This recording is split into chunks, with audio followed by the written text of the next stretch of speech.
Double J, Jeff Jarrett, here to tell you a little bit about the nonstop savings happening over here at SaveWithConrad.com. Are high credit card balances holding you down on the card? If you're looking to give a guitar shot to your credit card debt or give your home the push it deserves with some upgrades and remodeling, you need to go to SaveWithConrad.com. That's right, SaveWithConrad.com. Conrad and his team are routinely helping my world listeners save $500, $600, $700, even $800 a month. Oh, did I mention you get to skip your next 2 house payments? Take a cue from the last outlaw, because if anybody knows how to get the bag, it's me. Strut on over to SaveWithConrad.com today and see how much money you can save for free. That's right, it's SaveWithConrad.com. NMLS number 2129, equal housing lender. SaveWithConrad.com. Hey, it's Conrad Thompson, and you're listening to Grilling JR with the voice of wrestling, Mr. Jim Ross. Jim, how are you, man? I'm good, Connie. Good. Big week for everybody in the wrestling world, and I'm excited to talk to you today. Bull Ramus is here, so nothing could go wrong. It's live, baby. It's going to be fun. I love seeing you guys live as everybody's watching this last night in St. Louis. And of course, this Friday night, we've got a big rampage with the voice of wrestling, Mr. Jim Ross. And yes, sir. Of course, Saturday and Sunday, man, I can't believe it. It's WrestleMania season. WrestleMania is here. Of course, it's night 1 and night 2. It's a 2-night affair. What do you think about a 2-night WrestleMania? I like it. It just gives you another reason to buy. It's 2 nights of programming. Smart. So I think it's a good idea. I never thought I'd see that day, but I understand it, because how do you determine who's on the card, who's not on the card? You create more peace in the valley, shall we say, by having more folks on the card, because that's the dream of a lot of them, is to be able to perform at that show. It certainly was for me back in my day. I always, WrestleMania was always special. So, I think it's a good idea, Connie. I think it's the right way to go in this deal. I'm excited about it too. Of course, night 1 is going to be a lot of fun. We're going to get Sami Zayn and Kevin Owens against the Usos. We got Logan Paul there with Seth Rollins. We're also going to have John Cena mixing it up with Austin Theory, Rhea Ripley challenging Charlotte for the women's title. But man, what everybody's talking about is Sunday night. Will they or won't they? Cody Rhodes challenging Roman Reigns more than 900 days into his reign as the undisputed WWE Universal Champion. What say you, Jim? Do you think they switch the title here? Well, it certainly seemed like a great opportunity to, but I'm not 100% sure that'll happen. To be honest with you, I don't. That's kind of the magic of pro wrestling. Sometimes it's when you can't call the finish. Mm-hmm. You don't know. So I'm still on the fence on that deal. I'd love to see Cody win. Mm-hmm. I've known him since he was a baby boy. But it's hard to say. And that's another good reason to tune in, obviously, is to get those questions answered. So for Cody's sake, I hope that he goes over, but if he doesn't, look what he's done. He's in the main event of the biggest show of the year. And that goes without saying, it's a huge deal. So we'll see. We'll see how it works out. I'm anxious to see it, and I'll be watching on Peacock. So it ought to be good. Should be a good show. I'm happy for everybody that's got booked and participating. So we'll see, man. We'll see how it goes for the Rhodes family. I'm sure they'll be there in mass to see their loved one compete, perform, and so I'm happy for Cody. We still communicate. We text each other somewhat regularly, so I'm happy for him, and I'm happy for the whole crew there. This is what a lot of them have waited on. Yep. And by having it, Conrad, in 2 nights, you get you get more of a variety. I'm trying to say, and I think that's good for all the talent. It's good for the cards, good for the fans. So we'll see, man. I love the unanswered questions. I love to, and I haven't followed them closely enough to say, well, this trend is this, so therefore I think so and so is going to win. I just don't. That's just not a big priority for me to know who's going to win. I'd rather not know. Right. And right now I don't know, and many of us don't know. So all good. It's all good. It's WrestleMania, man. I'm pumped. I can't believe it's finally here. And of course we get the weekend kicked off, with a real big opportunity on Friday night for the stars of Ring of Honor to show off. And, one of the things I got circled on that card amongst a lot of other great matches is Vikingo versus Commander. And, boy, that was quite a conversation over the last 2 weeks or so. Vikingo and Kenny Omega, A, the announcement and the criticism for it, and B, the pretty spectacular performance. Jim, you've seen it all in professional wrestling. What'd you think of Vikingo Omega? I thought they had a real good match, and I enjoyed watching it, to be honest with you. Vikingo is new to me. I don't follow the Lucha Libre stuff as closely as probably I should, but I thought they had a hell of a match. I don't know what people would be complaining about, to be honest with you. I don't get that message, quite frankly. Do you? No, it didn't make any sense to me. You know, I saw a lot of people saying, well, I don't know who he is. And I wanted to explain, hey man, you don't know who anybody is until you see him on TV. Right. They haven't done a good enough job building him up. I don't know why I should care. Well, how about watch the match and then you'll see if you care. Yeah. I'd be like, yeah. It was a little silly to me, but when the match was over, I think everybody thought, wow, okay. Vikingo, he's a pretty big damn deal. And I'm excited to see him doing more and more stuff with you guys. And, if you're in the Northeast, you need to come check out a big Dynamite in Long Island on April 15th. Of course, there will be a live Rampage and Battle of the Belts on April 7th. I'm sorry, it was April 5th in Long Island. So right after WrestleMania, it's April 5th in Long Island. And then a live Rampage and Battle of the Belts just 2 days later in Kingston, Rhode Island. You know, our man JR is going to be there. And I hear that the Forbidden Door show in June is already doing tremendous business in Toronto. I think it's sold out, Connie. It's fantastic news, man. Yeah, I think it's sold out. I think I was on the phone yesterday just to get a baseball update on Raphael Morphy's little boy, who's a prodigy baseball player. Really? He's only 8. He's amazing. He called me yesterday. The little guy did. Uncle JR. He was 2 for 3. Wow. They came back. They lost the game by a run. So Raphael called me and I said, how are things going ticket sales wise? And he mentioned to me that the Toronto show had sold out. So that's good. That's fantastic. Good for the home team, you know? So all good stuff, baby. All good stuff. But anyway, a sellout's good. Anytime you get a sellout, you're doing something right. So, and I think we're doing something right there. You know, I don't know what all's gonna, I just got a feeling that big things are on the way, and getting everybody healthy again and back in the roster again is important. And of course, the whole question is going to surround, will CM Punk ever be back? You know, I'm one of those guys that believe he will be back. And we'll see. I mean, I think AEW needs CM Punk because of his star power. And he brings, with controversy creates cash. And he's certainly controversial. And I'm a big fan of Phil's. So we'll see how it works out. You know, I'm optimistic and positive. Well, I'm optimistic about you guys running the Calgary Stampede. You're going to do another house show. And man, we've had a lot of fun talking about the Canadian Stampede pay-per-view from 1997.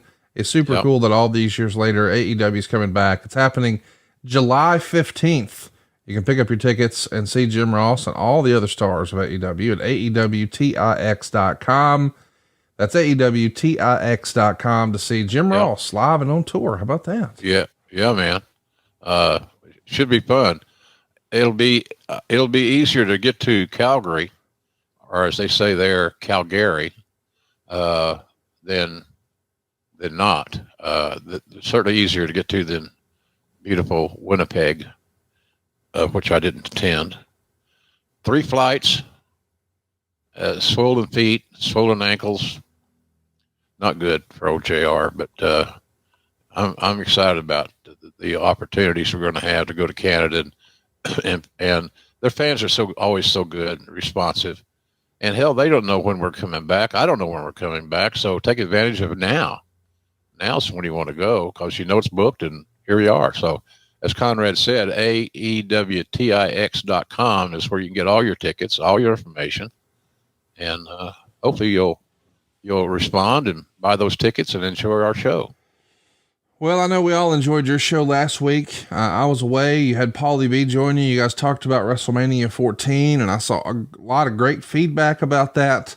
But I'm excited today to talk about 5 years later, WrestleMania 19. It's hard to believe this was 20 years ago in Seattle. Yeah, it is. Yeah. And there's been a lot of moving parts, on that show. And of course, we can look back historically and know this was the end of the Austin run. And we know he popped up here and there and all that for some fun and rowdiness, but this is really the end of Stone Cold Steve Austin as a full-time professional wrestler.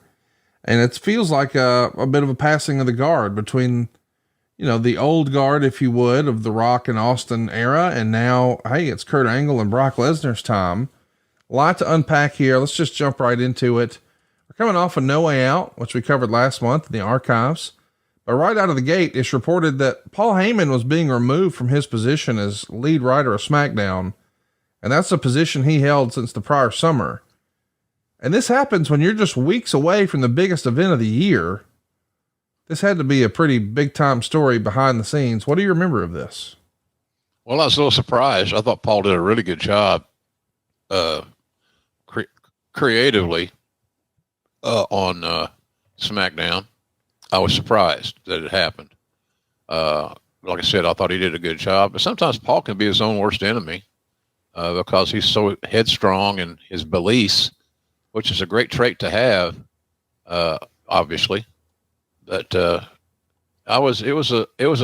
just added to a very hectic and unpredictable weekend, to be honest about it.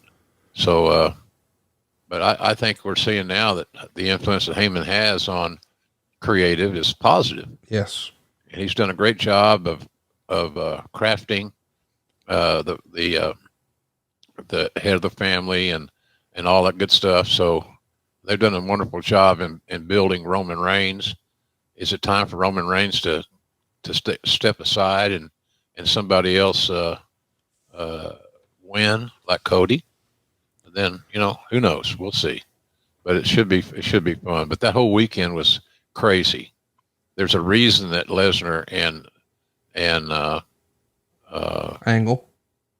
yeah, sorry, got that spot at the end of the show. But we weren't sure Austin was going to be what he had in the tank after his health ordeal that weekend. So, and he didn't want anybody to know that this was it for him. He didn't want to adversely affect the perception of the match. He didn't want the retirement to trump, what was going on. And that was Steve's unselfishness. He just wanted everybody to focus on the match, and I think they did.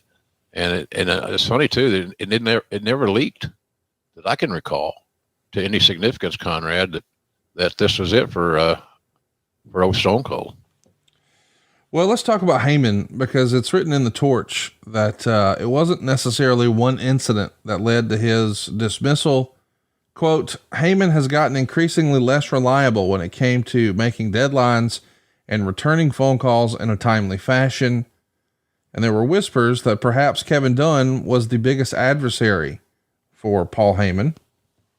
And there's a report to the Torch that says that's just spin. Trying to create a bad guy in this situation, but in reality, it's not that simple. This was Vince McMahon's decision. He didn't make that decision just because one person sometimes butted heads with Heyman or didn't agree with him philosophically. Reliability. It's a word you talk about a lot. Do you remember that being an issue for Heyman in this era? Yeah, a little bit. Paul just got too much on his plate. Hitting the deadlines are important, because it affects so many people as it trickles down. So, I think that was probably a key issue. And, and Paul didn't have a lot of friends He's in a lot better place right now politically than he was then, obviously. And so, but I thought Paul did a hell of a job. Still think he's doing a hell of a job. I'm proud of him. I'm proud of him that I gave him a start announcing, got him on TV. So it was a interesting week, Connie, to say the least. It was just very harrowing. A lot of unanswered questions and, how's this guy going to feel and so forth. And Steve had his incident, dehydration and all that stuff, just too much pressure on him. I know after the show was over, he told me he felt like he had the weight of the world off his chest. Wow. He was just very relieved that they got through it, and he put Rock over, and again, I thought they had a very solid match, and it did what it was supposed to do. So tough weekend, especially when you're a Stone Cold guy, and which I am then and still am. It's a tough weekend for everybody involved who's got the injury bug going around. We know Edge is going to be out for a full year with his neck surgery. Kurt Angle is physically destroyed, and we're just doing all we can to just get him through this match. And I'm wondering, from your perspective, is this injury bug that's bit you guys so big here, is this really a result, or maybe the culmination rather, of all the riding hard you guys did 98 through 02, and now it's just catching up with you? Or would you attribute this just to bad luck and bad timing?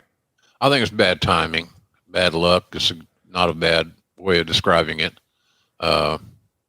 But we, guys are just the way they wrestled and the different styles and just trying to be more aggressive, is part of the game at that point in time. And, and it's not a bad main event to see Lesnar and Kurt. Quite frankly, that was a hell of a match and had a great build up. And so, it was what it was, buddy. Let's talk a little bit about Scott Steiner. We've touched on him a little bit this year because 2003 was supposed to be a big year for him. It doesn't really pan out according to plan. Do you think originally, before we got to see what the matches look like, that Steiner and Hunter were going to have a 3-match series that would have involved WrestleMania? And then when the matches were less than, we made a pivot? Yeah, maybe. Scotty just had health issues right. And he never was 100% that I can recall. And that's not knocking Scott Steiner. I mean, hell, he's trying to work through it, but he was in bad shape. And so, but him and Hunter was a game plan that was on the drawing board to get a multiple match series and a rivalry established between those two. So, it just unfortunately didn't work out for Scotty and our Hunter. So it was an interesting week, as I said, on so many fronts that we're discussing here today. I also want to mention, speaking of health issues, that William Regal is going to appear on the Raw after No Way Out, and it's his last appearance for over a year due to some health issues. My man just can't catch a break. And speaking of a break, Goldust is going to get one, but is it a good one? This is the era where we see him debut the Tourette's gimmick. And of course, listen, it's a different time, a different era. I don't think this would ever happen today, but what did you think of this at the time? I mean, clearly we're going for comedy. Maybe it's not in the best taste, but what did you think back then? I thought it was kind of funny, actually. I thought it was entertaining. Yeah. He was good at that role. Goldust is such an underappreciated talent in a lot of ways. He mastered that gimmick. He took ownership of his character, and I thought that was always entertaining to me. I'm a Goldust guy. I'm so happy that we have Dustin in AEW because he's really a good coach. He's got his school that's doing well, and if you're interested in training or want to get in the wrestling business, there's worse things you could do than to train with Dustin Rhodes, quite frankly. But I enjoyed it. It was just like you said, it was a let me up thing. It was It was just simply, you know, how can he master this new addition to his persona? And he did. It was entertaining as hell. So I think that whole thing came about. Todd Pettengill used to do a little routine where he would do, when that thing started, he was just entertaining as hell backstage with the Tourette's thing. And I know it really entertained Linda McMahon. She thought that was hilarious. It was hilarious. So, but it was built for comedy, and that's what Dustin delivered. He delivered it very well. All right, Jim, time to talk about one of our favorite sponsors here. Of course, we're talking about Home Chef. Listen, if one thing JR and I know, it's eating good, boy. And Home Chef delivers fresh ingredients and chef-designed recipes conveniently to your doorstep to simplify your cooking experience. And that's the reason JR and I know that Home Chef is number one in quality, convenience, value, taste, and recipe. That's what they've been using. That's what people have been saying. Because, listen, we've tried here on the program all of the different meal kit delivery services. Home Chef is number one. Whether you prefer those classic meal kits with pre-portioned ingredients or quick 30-minute recipes or even oven-ready options, maybe microwave meals, or what about a dedicated family menu? No matter what you're looking for, Home Chef has everything you and your family could ever need for hassle-free and delicious dinners. Home Chef has over 30 different options a week and serves a variety of dietary needs. We all get into sort of a rut where we feel like we're eating the same things over and over. Home Chef eliminates that, but also make sure it checks all your dietary boxes at the same time. Did I mention it's more economical too? You see, Home Chef customers average saving like $86 a month on their groceries. You know, guys like you or I, we're not sure. Hey, do I have that at home? I'll get another one just in case. We wind up overbuying. We're not getting the right size portions, none of that. Home Chef has it figured out. They're going to save us money. It's going to taste better. It's going to be convenient, and it's going to be quality. And when meal planning ends up on the back burner, can I recommend you check out Home Chef's new 5-ingredient meals that simply prep with super easy recipe steps, and it's just 5 fresh pre-portioned ingredients. How cool is that? 5 ingredients. That's it. For a limited time, Home Chef is offering our listeners 50% off and free shipping on your first box, plus free dessert for life. Go right now to homechef.com/JR. One more time. Home Chef is hooking you up 50% off and free shipping on your first box, plus free dessert for life at homechef.com/JR. Somebody else who delivered is Chris Jericho and Shawn Michaels. It feels like these guys had just one segment on the highlight reel, and that's all it took for you to see, hey man, these guys have instant chemistry. Did you know that going in? Like, hey man, these guys are just going to be magic together. Yeah. I thought so. Yeah. I thought so. They both were hungry and they both had their own individual agenda. And that agenda was stealing the show. So, it didn't surprise me that, Jericho and Shawn had such great chemistry. You know, territory guys, lifers, you know, both were athletic as hell. Both wanted to steal the show, as I mentioned. So it was an interesting matchup, and one that I thought was really going to add to the card, and it did, I thought. No doubt it did. The other piece of chemistry that I don't think a lot of people may have seen coming is The Rock and Hurricane doing some backstage promos together. This is really kind of simple stuff, but man, it really allows Hurricane to be brushing up against some characters he might not normally brush up against. It was a great piece of business for Hurricane. And listen, a lot of times there's guys who say that, oh, this guy was selfish and that guy was only in it for himself and blah, blah, blah. But The Rock doing this for a guy that he's probably not going to have a big serious feud with. Right. But it makes for great television, and it's great for Hurricane, right? It did make for great TV, and Hurricane deserved the opportunity. Yes. Great company guy, a real pro's pro. And as you mentioned, none of that would have occurred if it hadn't been for Rock. You know, Rock was there to serve, shall we say. And what he did for Hurricane was tremendous, I thought. No, I loved it too. We should also mention that Hulk has only been back for like 3 weeks, and there's already some drama, according to the Torch. Hulk Hogan was advertised for the February 25th SmackDown in London, Ontario, 2 days after the No Way Out pay-per-view, but didn't appear. Advertising was changed the morning of the show, indicating he would not be there as he had been advertised for weeks. Hogan had never agreed to work the Tuesday taping. Instead, he asked for that day off since the next day his 14-year-old daughter was going to be performing in front of talent scouts who were traveling from all over the country to see her. There was some talk that if Vince felt it was vital for Hogan to be there, he could have taken a charter jet right after the tapings back to Tampa, but they opted instead for the storyline where McMahon didn't invite Hogan to the show, building up his return to the following week's SmackDown. This sort of thing is what led to the big blow up between Ric Flair and Eric Bischoff just a few years prior.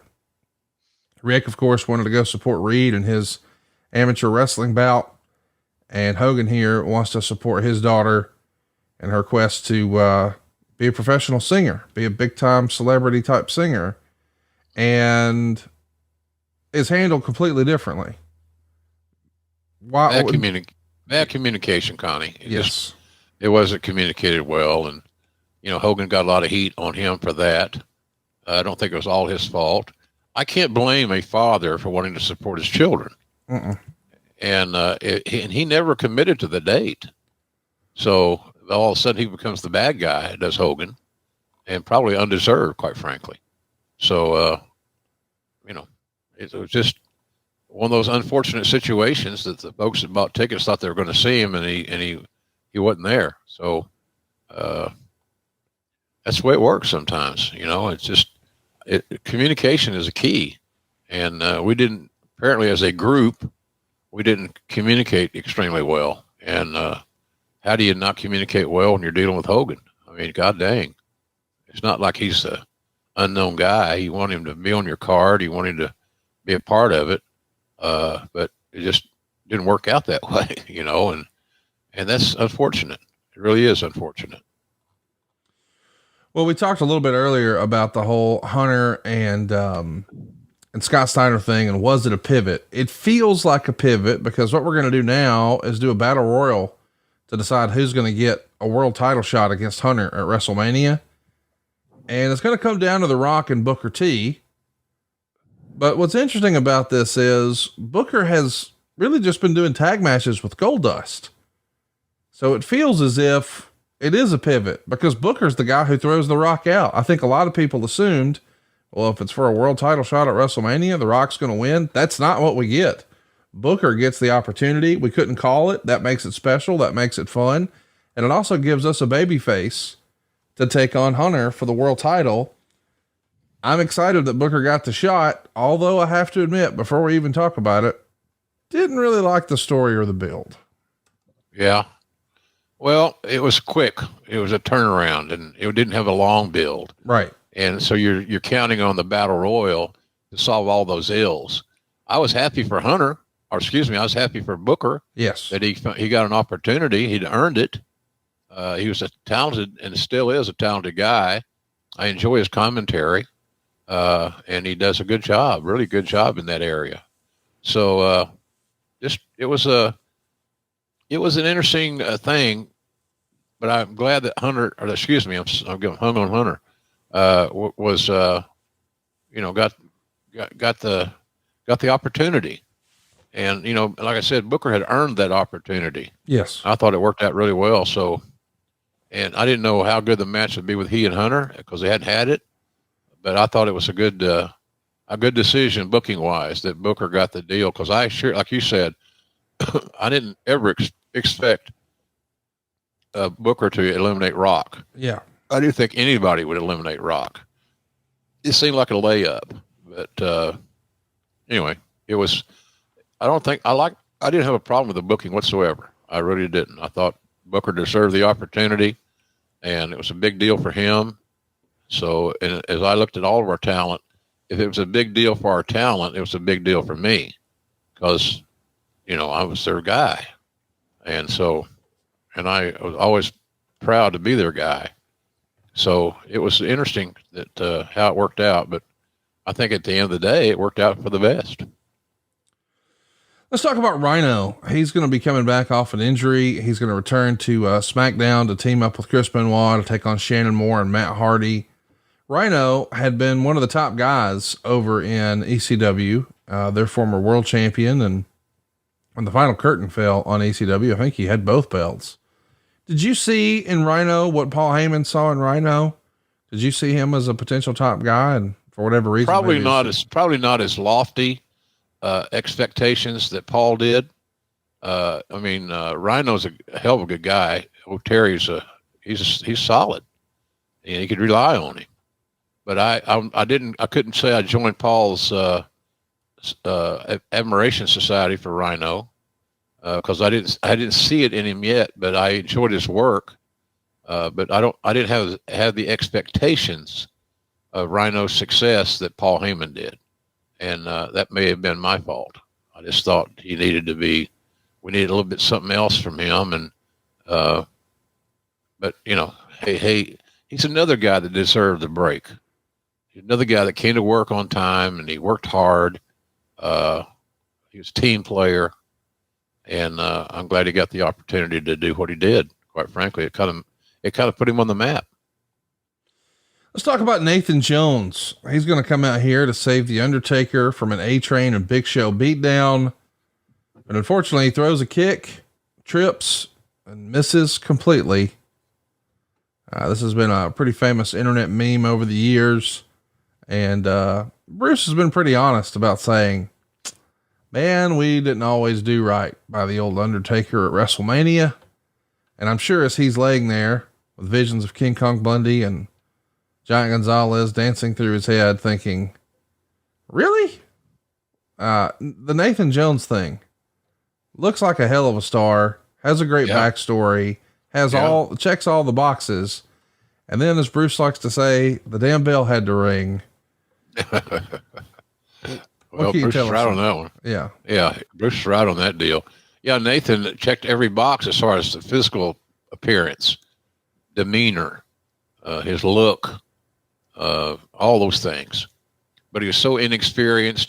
That was the problem. I think we pushed him a little too quick. And he never rose to the level that we needed him to be. He's just inexperienced. Right. I'm not saying he didn't work hard. His skill set was just limited, and that was only because of time and all that stuff. So, Nathan was just an amazing look. When we first hired him, it was like, golly, this is a can't miss deal. Right. He's big. He's athletic. He's got great facials. You don't find too many guys that are athletic at 6'10", quite frankly. But after that, you check those boxes. This is what he got left. And we didn't have a lot left with Nathan. He needed time. He needed experience. He needed ring time. And so that was kind of where that happened in my view. It's just, it just wasn't great. It just wasn't great. And we thought Nathan could be great, and we were wrong. Well, you weren't wrong about Brock Lesnar and Kurt Angle being a great idea, but there was a lot of criticism at the time, especially when it came to things like this main event of SmackDown, where it was Lesnar against Haas and Benjamin, who were going by Team Angle at the time. It's a handicap match with a stipulation that if Lesnar won, he'd get a cage match with a member of Team Angle of his choice.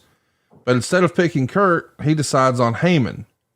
There are lots of fans online who were saying they've got two of the best technical wrestlers of all time here in the company, and they're not letting them touch before WrestleMania.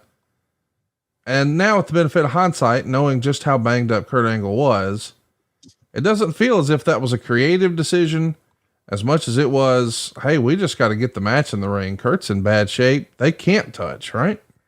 No, it didn't make a lot of sense for them to touch. And it built the anticipation. The payoff was coming at the event.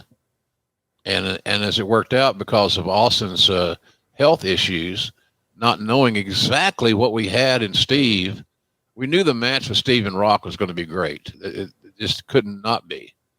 and Austin wanted to return the favor. He'd gotten 2 WrestleMania wins at 15 and 17. And so, it was time to repay that debt, so to speak, and get Rock over. So that's kind of where we were. I thought it was very honorable for Austin to not want to make his retirement or his last match the story, because it could very well have been the story, but that's not what Steve wanted. And considering he was doing the honors, and it was going to be his last match officially, even though, as you said, Conrad, we would see more of these guys. It was just really, it was really challenging to get this thing going. And you got Kurt hurt, you got Austin sick, and how's he going to do? There were a lot of unanswered questions for us going into that show at Safeco Field. We got to talk about something that I'm sure you were happy about, or maybe not happy about. Maybe it's one less thing to worry about. The World, the old restaurant in Times Square, WWE lets everybody know we're shutting it down. No more restaurant, no more nightclub. It's dead. And you were around for a lot of the, side ventures that Vince tried. The XFL, the WBF. Where does the World rank for you as a misstep? Was it ever a good idea and you just didn't have the right folks? Or what would you say about the World? I don't think it was a bad idea, quite honestly. It was, you had a great location.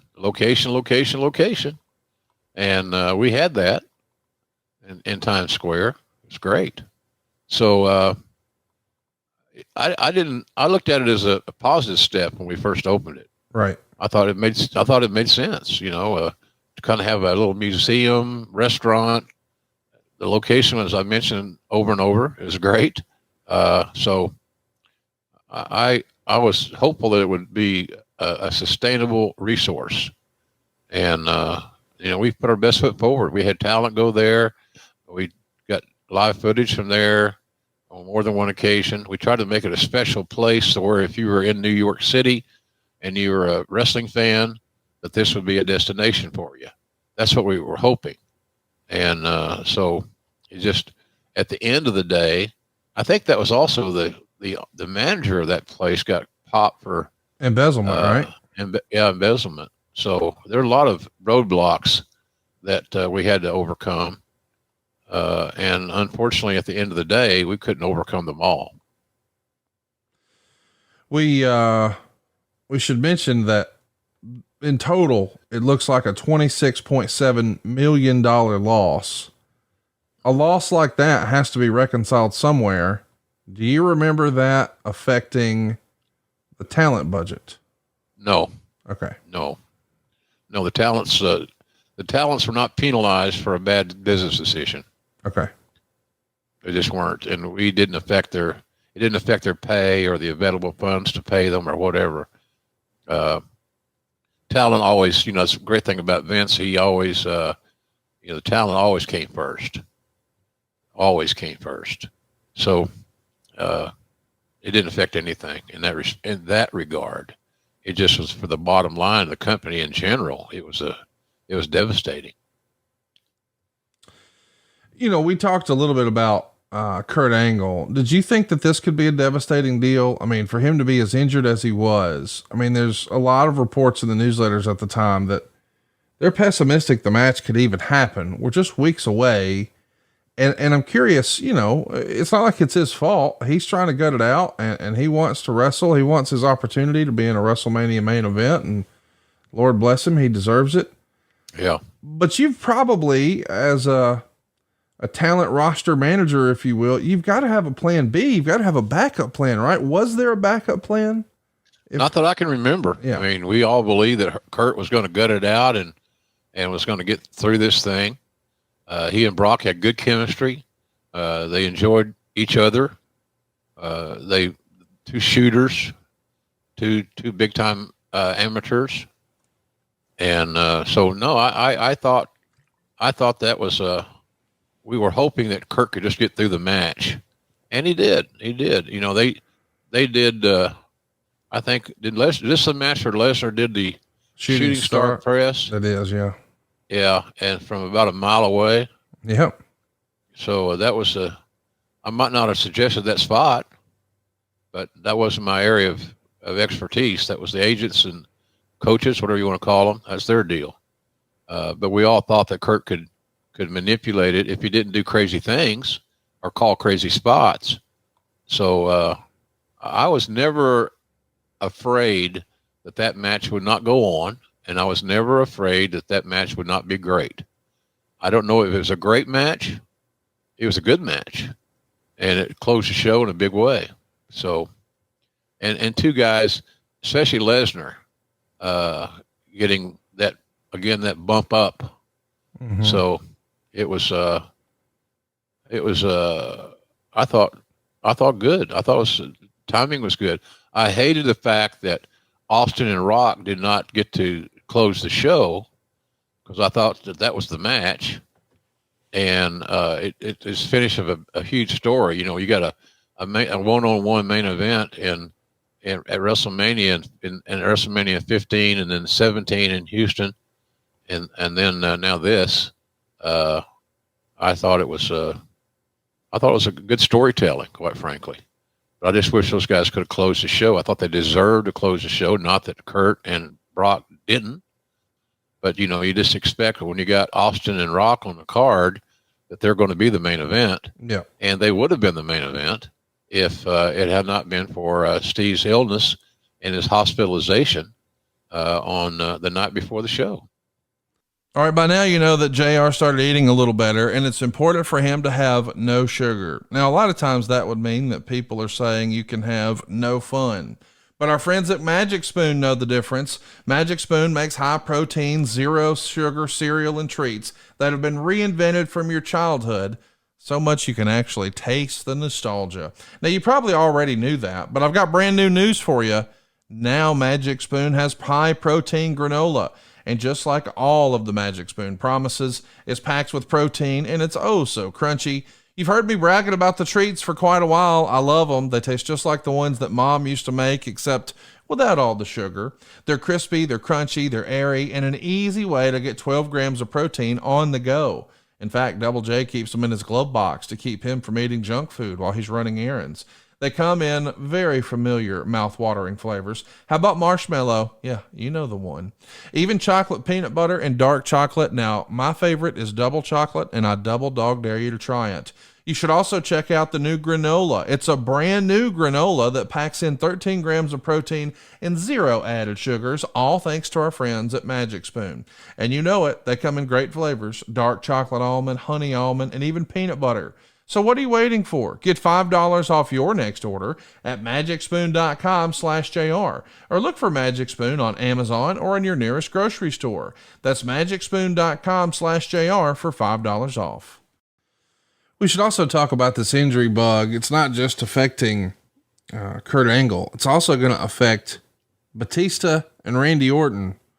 They've been right at the center of this television program for a while, often brushing up against Ric Flair and Triple H as part of Evolution. And now in the same match, they both go down.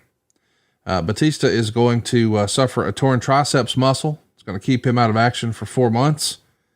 And it's not exactly known what caused that tear, but boy, there's some heat on Orton's injury. It happens when Bubba Ray Dudley lands on his foot after a double flapjack by Bubba and Devon. And according to the Torch, when Orton went up for the move, he flailed a bit in the air.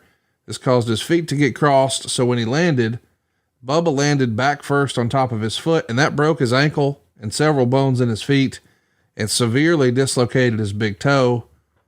It's painfully obvious that Orton is struggling here. He's hurt bad. You could just see it all over his face.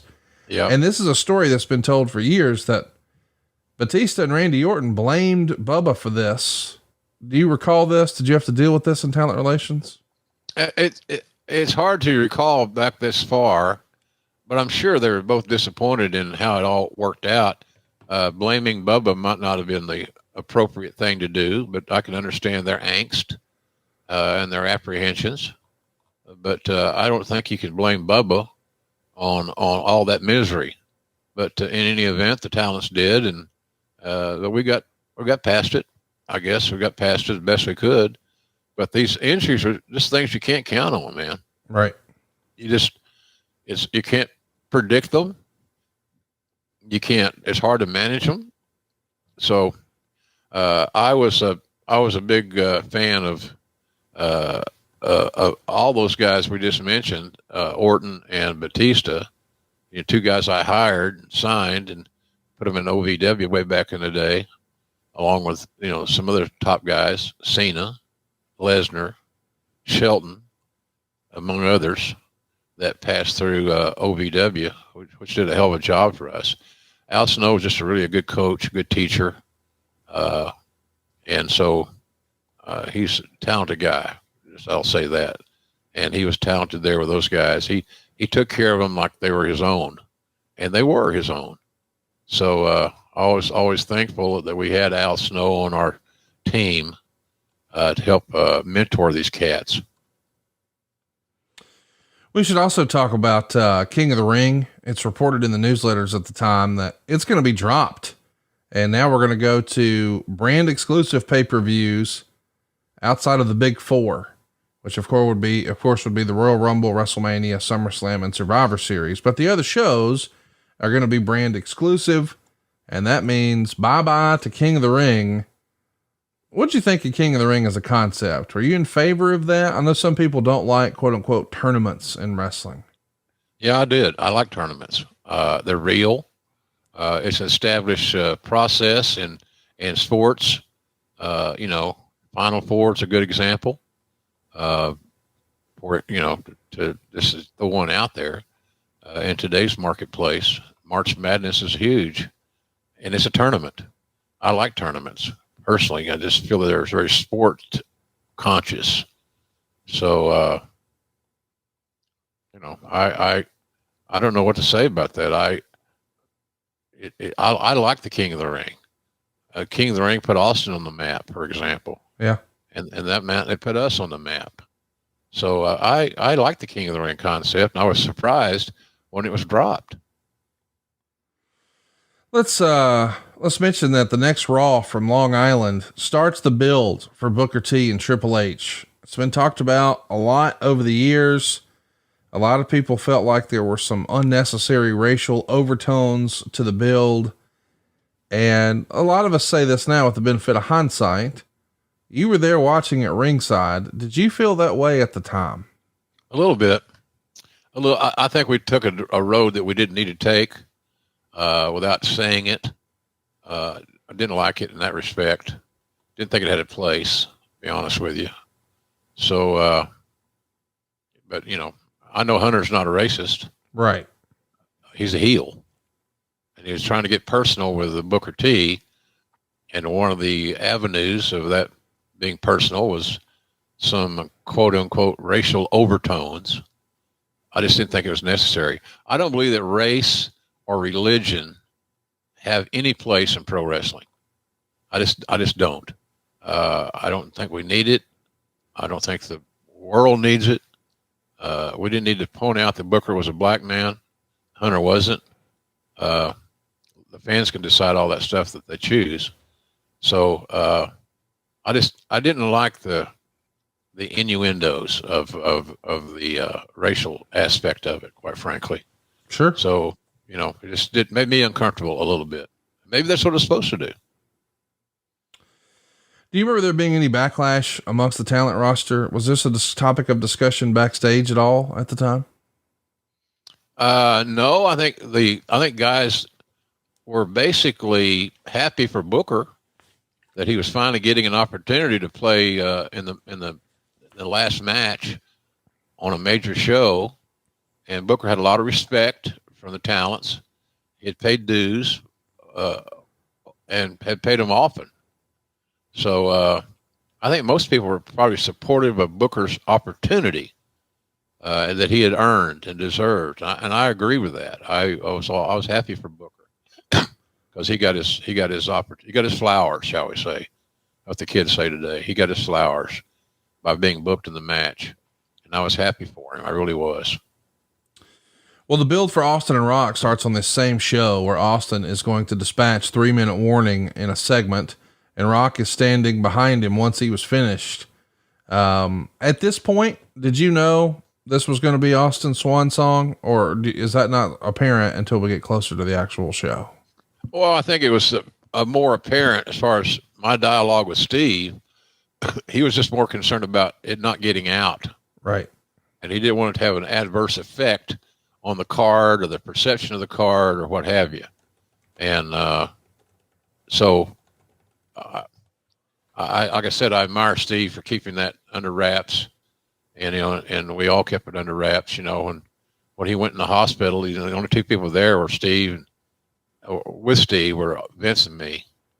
And we were there pretty much all night and trying to figure out what's next. How do we handle this?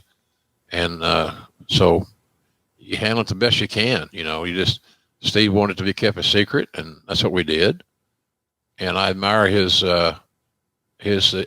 intentions and what he was trying to do. He was trying to make sure that nothing but the match mattered, not the fact that Steve was wrestling his last match, which would adversely affect the perception of this contest. It would affect the outcome. It would affect the potential finish and things of that nature. So, it wasn't a shock that Steve did the honors for for Rock. To me, that was a no-brainer. And it worked out just fine. And Rock deserves to get the win back. And Steve was the kind of guy that wanted to do business the right way. And he did. Well, we know that the big controversy with Hogan and was he supposed to be here or wasn't he supposed to be here comes to a head the next day, or the next week rather, in Bridgeport, Connecticut. There is a big public debate, a promo battle, if you will, between Hulk Hogan and Vince McMahon, and they're discussing their history together. Of course, Vince is saying that he created Hulkamania, and he's responsible for all of this success. Of course, we're setting up this match today, and Hogan says something like, "Hey man, if it wasn't for my testimony, you'd still be in jail." God almighty. And if Hogan loses, he has to retire. So we're setting up the match here. What'd you just think of the decision to say, we're going to go with Hogan versus McMahon? Well, on the paper, it's pretty damn attractive. It's unpredictable. Yeah. It really is unpredictable. I admire Vince for pulling back the curtain and saying, I'm going to wrestle Hogan. To me, it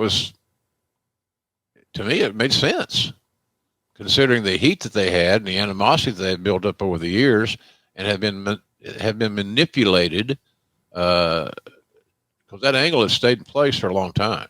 Right. And so I thought on paper, Conrad, that booking made sense, and it's so unique and unpredictable. It was something that I think that the fans in general were curious about, and curious enough about it to help give them another reason to buy this pay-per-view. Well, it's something that's not without controversy. These promos back and forth. There was raw footage. This is the era of a taped SmackDown. And of course, they're still beaming that satellite feed somewhere, and somebody online managed to capture that footage. And there's footage out there of Hogan messing up his lines and the crowd reacting to him. It didn't feel as if it clicked. Every now and again, when you see these guys, or you see two guys go against each other in a promo battle like this, you can just feel the magic and the electricity. This felt like we were trying to force it, at least from a live perspective. Is that something where sometimes that doesn't matter? Is instant chemistry important, I guess is what I'm trying to get to, or could this have gone so poorly that we wanted to rethink the idea completely? Or when Vince sort of has it that this is what we're going to do in his mind, he's going to see it through no matter what? Yeah, pretty much the latter. Okay. On paper, again, I think on paper, the match made sense. It was curious. It was interesting.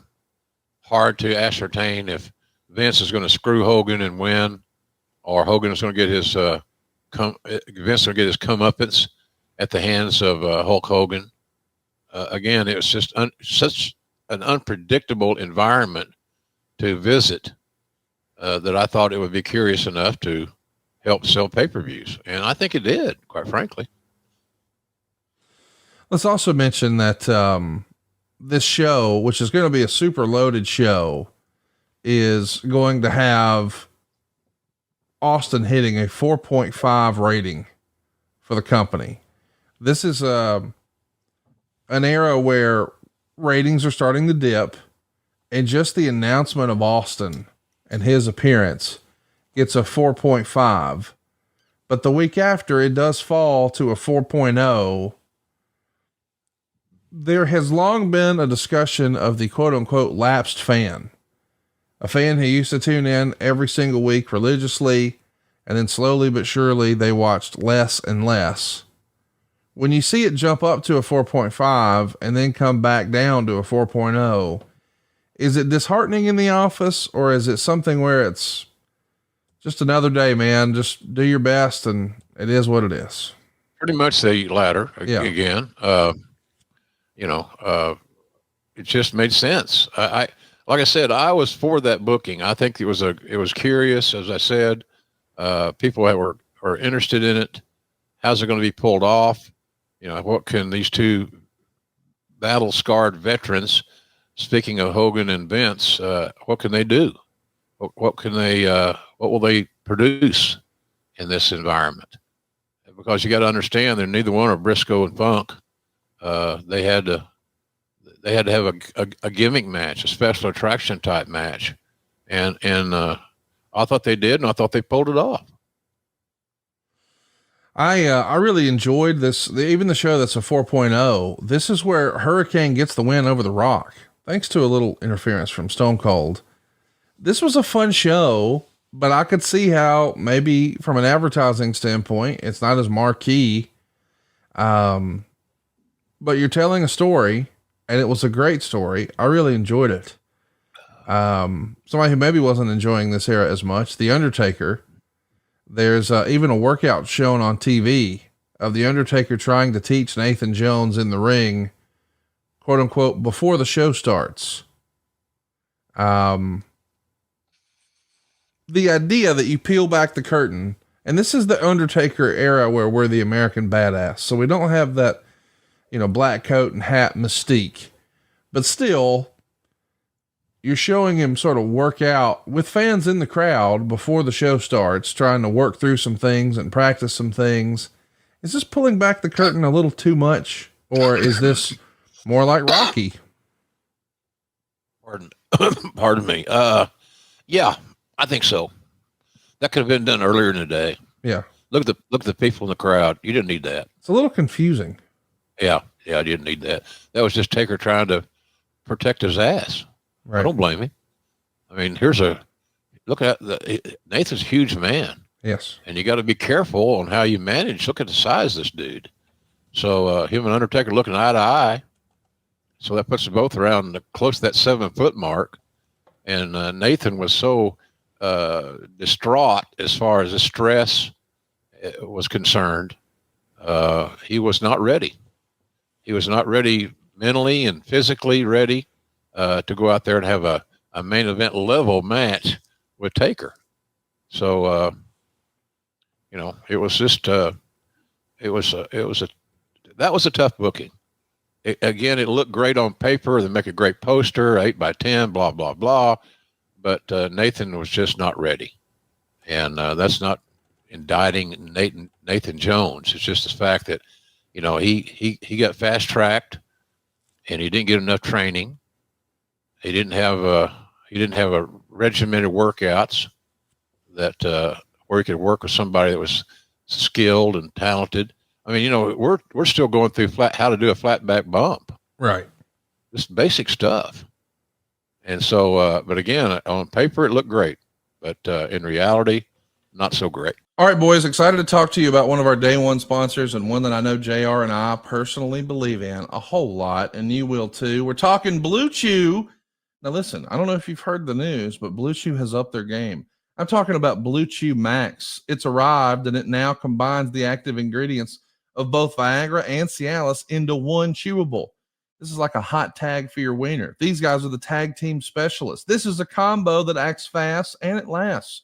So you'll be the 60-minute man. Let's go Broadway. Guys, you need to be ready when she needs it. And you can now get your first month of Blue Chew free. That's right. Great sex is just a few clicks away. All you got to do is sign up at bluechew.com, consult with one of their licensed medical providers, and once you're approved, you'll receive your prescription within days. Blue Chew's tablets are made in the USA, prepared and shipped directly to your door. And the best part is it's all done online. That means no visits to the doctor's office, no awkward conversation, and no waiting in line at the pharmacy. How do you beat that? I'm a big believer in Blue Chew. I know you will be too. What are you waiting for? Go check it out right now. Make your life easier by getting harder and discover your options at bluechew.com. We've got a special deal for our listeners right now. You can actually try your first month of Blue Chew free when you use the promo code JR. Just pay $5 shipping. That's promo code JR. Visit bluechew.com for more details and important safety information. And we want to thank Blue Chew for sponsoring today's podcast and JR's wiener. Reported in the Torch that Jeff Hardy went to you directly to have every other weekend off from house shows. He knew it would be a massive pay cut, but you granted him this request. How important was Jeff to the company for you to give him this time off? This doesn't feel like something you would do for everybody. Of course, you're allowing him to pursue his passion for music, but I'm sure somebody somewhere wasn't happy about this. What do you remember? Yeah.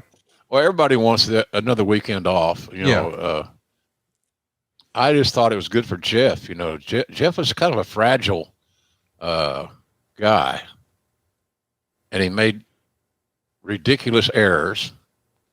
You know, mistakes, and of course, I think a lot of that was influenced by drugs and alcohol, and many of us weren't aware of how severe that issue was with Jeff, but it was serious. So I'm thinking maybe I can give him some relief and we can extend his shelf life. That was the bottom line there, Conrad. I made the decision, and I'm not sure Vince even was aware of it. I mean, I didn't go through Vince with everything I did, which is great. So he trusted me. Right. And I wanted Jeff Hardy to make it because we knew what we had with Jeff Hardy. Mm-hmm. He is a star. And how do we do all we can to extend his shelf life, as I mentioned earlier? So if getting him a weekend off was going to get that done, then let's do it. And by not knowing he's not available, it could all work. It could all be planned out. That's why they make erasers. He just, he got Nick stayed off the card, and somebody else got his spot, and they got a payday, and Jeff was home trying to regroup, shall we say? Sure. So I thought it was the right thing to do. Was it traditional? No. I did a lot of things, Conrad, that weren't traditional in that role because I tried to upgrade how we treated talent and respecting the talent and so forth and so on. So I think that helped us a lot. I don't know at the end of the day how that every other weekend thing was playing out with Jeff. So I had a real I had a gut feeling that we could help him if we went this route. Yes, it was non-traditional. I'm sure there were some guys that said, well, I'd like to have some time off. Let's fucking ask for it. Right. I very seldom, if I get enough notice or we're not going back in there and changing cards after they've already been released, I'll work with you. I want you to see your kid's Little League game. I want you to go to the dance recital or celebrate a birthday or an anniversary or whatever. Because I've always believed that if you get a guy home, the more he or she can be home, the better positive attitude you receive when they come back. Right. they just left home. They got to see their family. They got to be a human, a husband, a father. And I'm all for all that stuff. When they go home and they come back, I want you to come back positive. I want you to come back ready to work, ready to go. And that was the goal there, Conrad. And again, like I said, it's not something Bill Watts would have done, or Ole Anderson would have done, or probably Dusty would have done. I'm just saying, I don't know that, but it's unlikely because that wasn't the tradition. And I broke a little tradition there, and I did it more often than not. I did it several times. You want your talent to be productive and happy. When they are, you get better matches. You have less issues on the road. It's just a better win-win all the way around. And that's what I was hoping it would be with Jeff in the situation. Jeff Hardy had proven on more than one occasion, Connie, as you can vouch for, he was a star. Yes. He was, and he wasn't one of the Hardy boys. That was the key thing too, you know. I hired he and Matt back in the day for little or no money because they were just teenagers, and they're making their own wrestling gear. They're using their late mother's sewing machine, and things like that affected me in a positive way. That's how badly they wanted to be in the business and to contribute and to be a player. So once we got past the separation anxiety of the tag team being featured and Jeff being featured, we were on the right track. Jeff Hardy could have been as big a star in that era as we had if we could just keep him sane and healthy and on track. And that was a challenge at times. We know we weren't sleeping on WrestleMania 19 here. It's written in the torch that after the MRI comes back, all of creative is in a panic. Kurt Angle's not going to make it. What should we do? And just 1 week later, he says, guys, I'm feeling better. I'm going to gut it out. I'm going to be fine. I'm in. But there's been a lot of conjecture over the years, Jim, that maybe the backup plan could have been Chris Benoit. But Vince McMahon at the time didn't see Benoit at that level. No, unfortunately. Now, of course, we know a year later, that's going to be different. WrestleMania 20 is going to become Benoit's time. But do you think if there was a backup plan, it would have wound up being Benoit, or would you have tried to pull the Goldberg card? I mention that because it comes out right before WrestleMania that Goldberg has finally come to terms with you guys. And we know we're going to see him the night after WrestleMania on Monday Night Raw. But in an alternate universe, could we have seen Brock Lesnar versus Goldberg, or was there not enough time to tell that story? There wasn't enough time to tell the story, and you didn't want to just throw away the opportunity for that first impression. And we were looking for that big first impression. So, but the Benoit idea certainly is intriguing that you mentioned.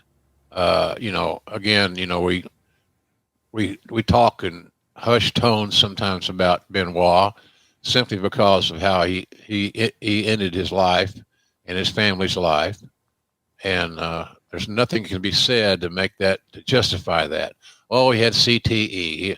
He murdered his son and his wife, and then he killed himself.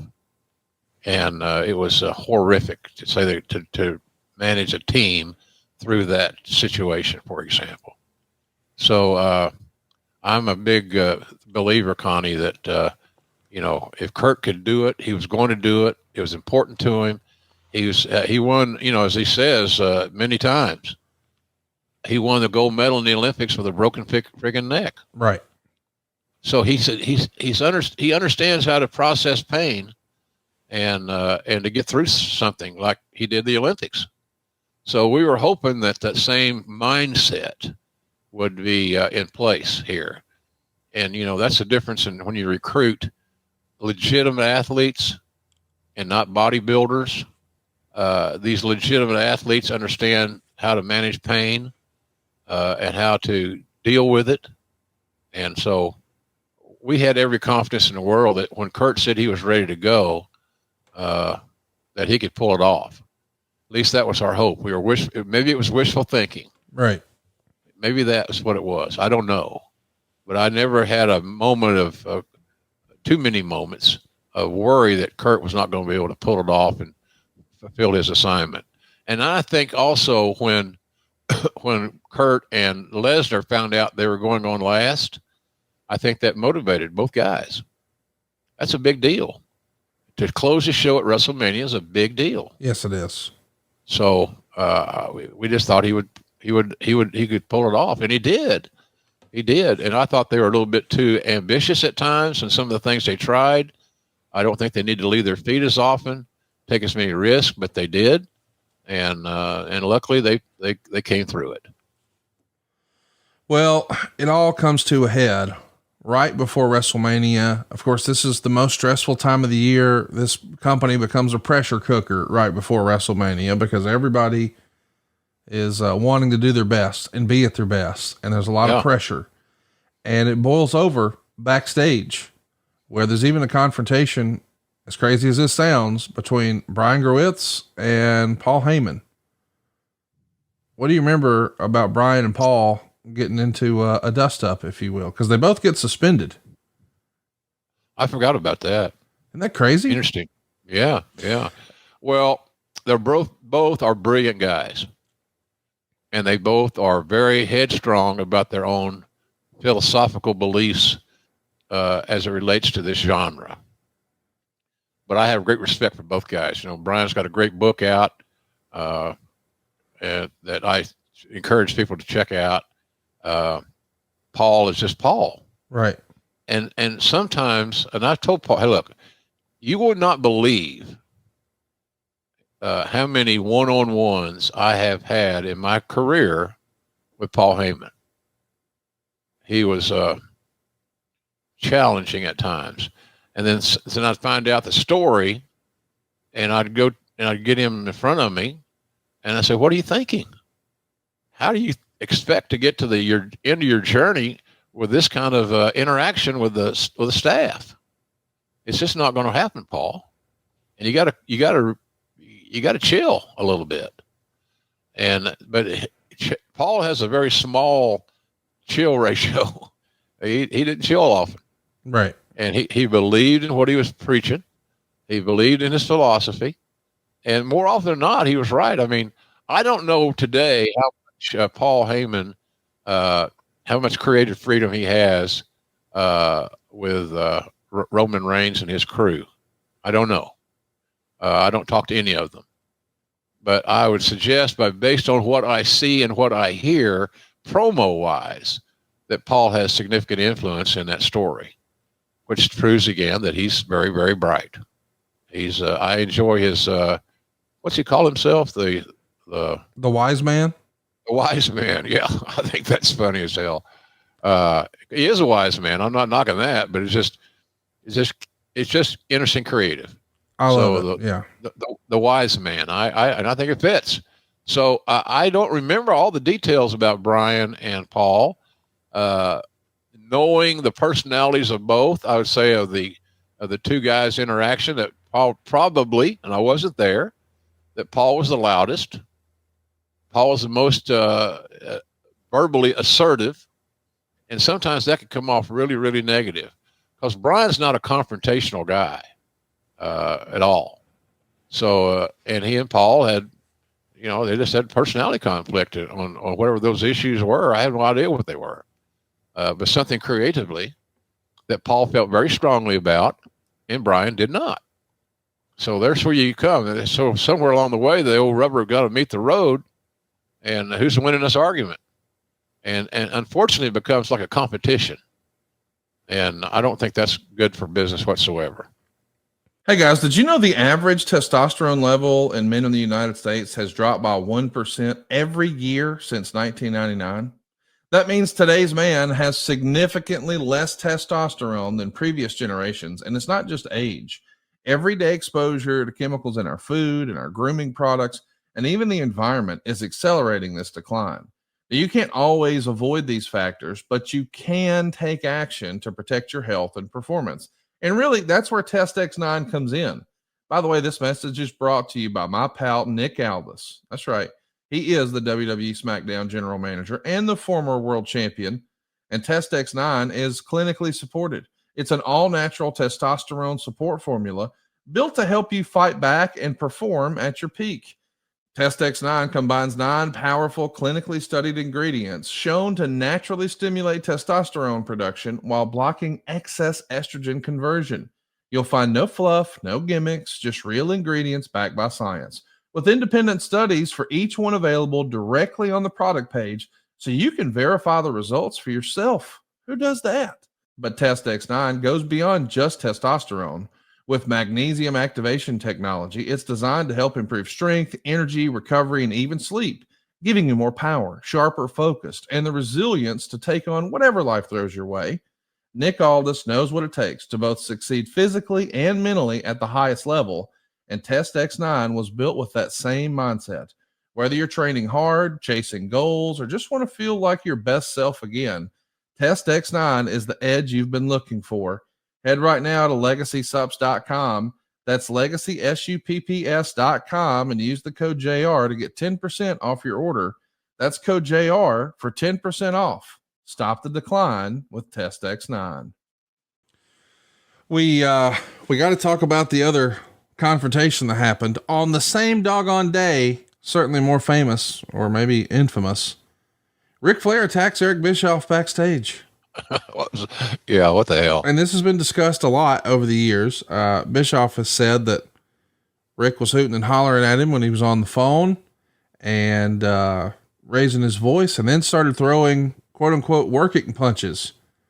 And then other people would say, no, it was an actual altercation and a dust up, and Arn Anderson's going to intervene and separate the two. And Vince meets with everybody and says, damn it, we're all going to be on the show tonight. It's business as usual.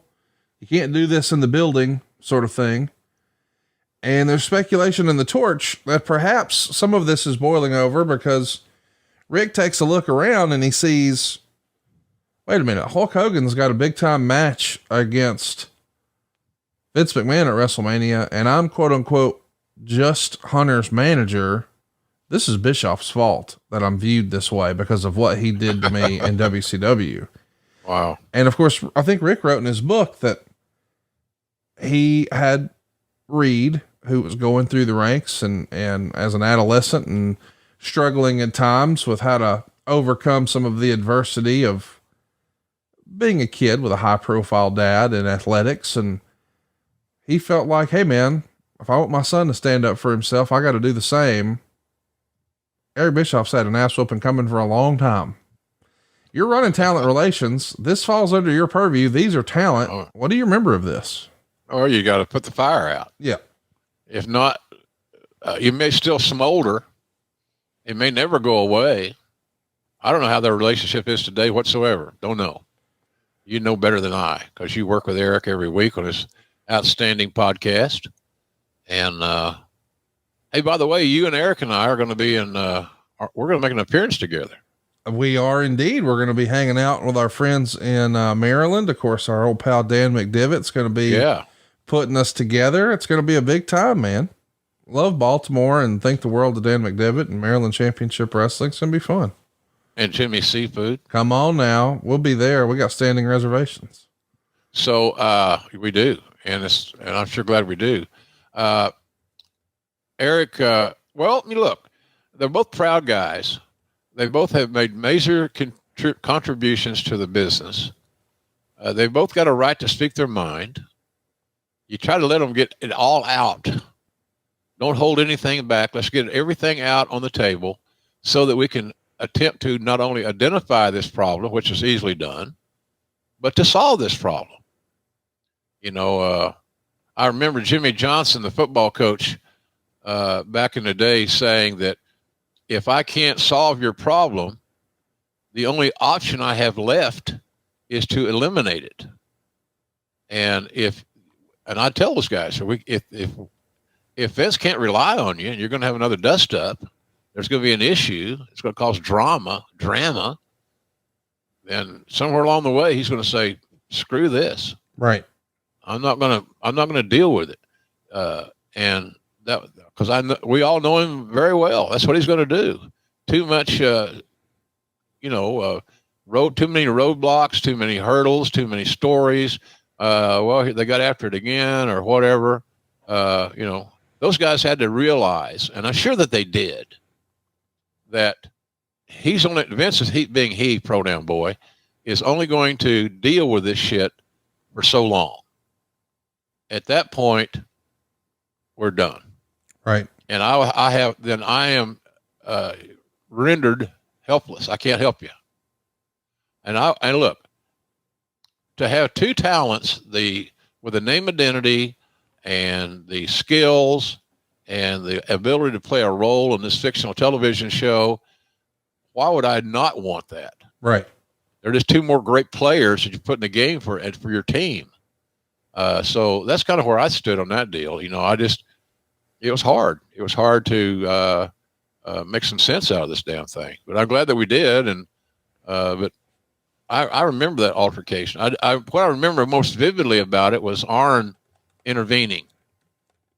And speaking of Arn, of course, we know he lost his oldest son a few weeks ago. We're always thinking about him. He's such a great guy. And yes. Has contributed so much to our business. He was as valuable in the Four Horsemen configuration as anybody. He was the workhorse. Well, Arnold do it. Arnold would go the 30 minutes, or Arnold do this. So I love Martin Anderson, and I hope that he's healing from this horrible tragedy. But I do remember Arn intervening and stopping what was a very ugly fight. Let's talk about something else as we get closer to WrestleMania that makes the news, that sticks out like a sore thumb all these years later. Tommy Dreamer gets added to the Raw writing team. Yeah. For 1 week. Wade would write, the official line is that Dreamer was removed because the office decided it was a conflict of interest for active wrestlers to work as writers. I agree with that, Conrad, by the way. Excuse me for interrupting you. I don't think any active wrestler should ever be on the creative team. I think we agree on that. Everybody agrees. I think we agree on that. It's logical. It makes common sense that, because and then the thing when you get wrestlers that start out in one role, and then because of their creative opportunities of their new role, they find themselves on television. They book themselves. And then you look at the back and you got a lot of guys that have been working their ass off and they're not booked. I don't like that. I don't think that's the way to go with this thing. So the way you stop all that shit is that the guys that are in creative, in management, so to speak, whatever the term you want to use, they don't need to be wrestling. And if they're a better wrestler than they are an agent, then make them a wrestler. And take the agent responsibilities, the producer responsibilities away from them. But to finish your statement, but I wholeheartedly agree that creative people should not be active in-ring participants. Let's also continue this report from Wade, because he says, meanwhile, there's talk that Dreamer was actually removed because he questioned gaps in storyline logic and things of that nature. There's also some talk that Michael Hayes wasn't happy about Dreamer being added to the team and may have gone out of his way to convince the others to have him removed. Dreamer appeared on Bite This and joked he was removed for suggesting he win every match at WrestleMania. So listen, he's at least got a good spirit about it, but do you think perhaps he ruffled some feathers by pointing out there were storyline logic gaps, or is it just the old school, hey man, wrestlers shouldn't be in this conversation at all? Well, two good points. First of all, wrestlers should not be involved. If Tommy was going to be put on the booking committee, and I have no doubt that he could have done a good job. But you also got to understand, you got to know your room. Right. And sometimes I think that might have been more of a culprit on this matter than not. Tommy being new and come in upsetting. I don't want to say upsetting in a negative term, but readjusting the room, the talent, your creative team. So, I don't know, man. I don't know anything about the Michael Hayes component to the story at all. But those guys had a little comfort zone. They used to working with each other. They're in high pressure situations. They got a group together that they all believe they could count on. And I think maybe Tommy coming in was upset the apple cart a little bit. And, but that he could have contributed more, obviously, but he has to also understand, he had to understand the room, if that makes any sense. And I might be on the short side of that stick, but you gotta ease in. I don't know that Tommy eased in, and it sounds good on paper. Oh, he's John Wayne. Well, you gotta ease in. Right. And maybe somebody should have told him that. Well, I'll tell you what, nobody needed to tell Eric Bischoff what to do after he had this altercation with Ric Flair. He goes out and has a match with Steve Austin the same night. Eric is one hell of a team player here, looking back. We should also mention that there's some changes happening in the company. It feels like the company's cooling off. Normally, as you guys are marching towards WrestleMania, you're going to have somebody on Letterman or the Tonight Show. Instead, we've got Vince McMahon going on the Late Late Show with Craig Kilborn. Yeah. We're not on with Jay Leno or David Letterman. Rock and Austin aren't doing anything. The brand is cooling off for the mainstream. Could you feel that internally? Yeah, a little. Yeah. A little bit, yeah. We weren't as hot and as cool as we once were. And, it's just, sometimes brands cool off. Yes, they do. And you got to retool it. You got to huddle again, and let's put some more players in there. Let's change things a little bit. That's why I was encouraged that Booker T got an opportunity. We needed Booker T to be elevated, and having a main event at WrestleMania was certainly one option to do so. Right.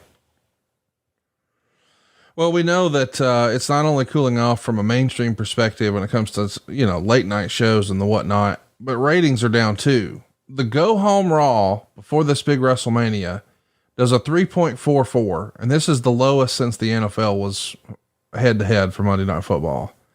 And this is just a few weeks after Austin's return, and we had that big 4.5. We're down more than a whole point. Ratings are eroding here, and that's happening on SmackDown too, but that's not totally SmackDown's fault. The Iraq invasion and coverage of it really preempted a lot of the networks on UPN. So it goes down to a 2.73, but it's easy to see the writings on the wall. Hey man, we're cooling off a little bit. And there's even some layoffs, including our old pal, Kevin Kelly. He had been working with the WWE for quite a time. And this era, he was, look at that guy on the right. You're watching on YouTube. It's a handsome fellow. Oh man. Whatever happened to that coat and tie? Oh, no tie. No tie at all. This is the collarless Jones. You look like a father now right there. Collarless Jones. That's good. That's a good one, Connie. Hi, who are you? Why, I'm Collarless Jones. There you go. I like that. Kevin Kelly, we know he's gone on to have quite a successful run in wrestling outside of WWE, including, he's the voice of New Japan now. Yeah. Does a great job. I like working with Kevin and I worked together a lot over the years. Yeah. And, I know it was a funny story, in hindsight, but he got heat on him with Kevin Dunn because of the spelling of his name. Right. I don't know if it was Kelley he wanted, or that's what they gave him. I'm not sure. But something about his last name spelling, and he made a bigger issue out of it than he probably should have. So he didn't start off on great footing. He always did a nice job. I don't ever remember him being late for work or anything along those lines. He's very, very professional. And he does a real good job now with New Japan. And I'm sure somewhere down the road, at least I hope, that we get to join forces again at some point in time.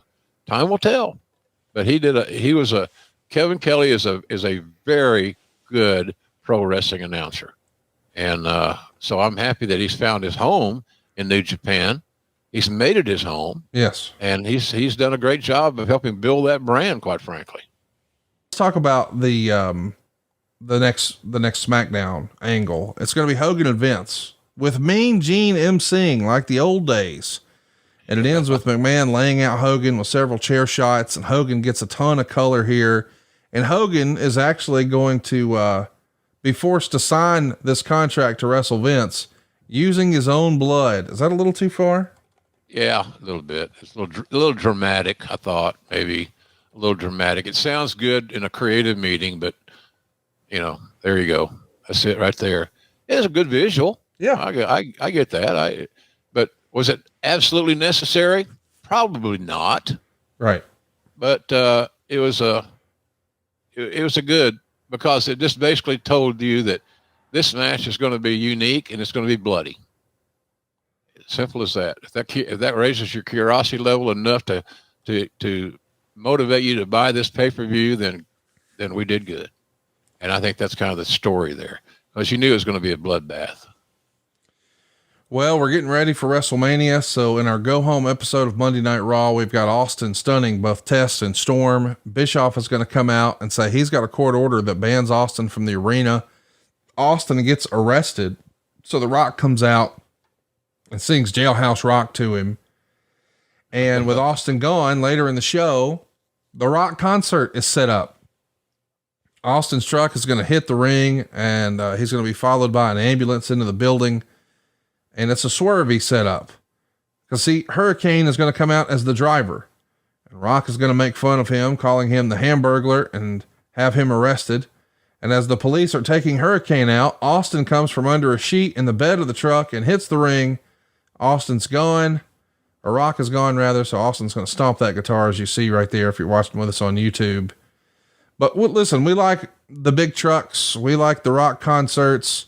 We're doing what we can, but compared to the build from 01, which admittedly is unfair because one of the best main event builds of all time, this just feels less than. I mean, I know it's the two biggest stars in the company and maybe in the industry all time, but it feels like diminishing. What would you suggest if you're the booker? I don't know, but it feels like that or first one. Physicality or what? I don't know. I'm just asking you. Maybe don't do it.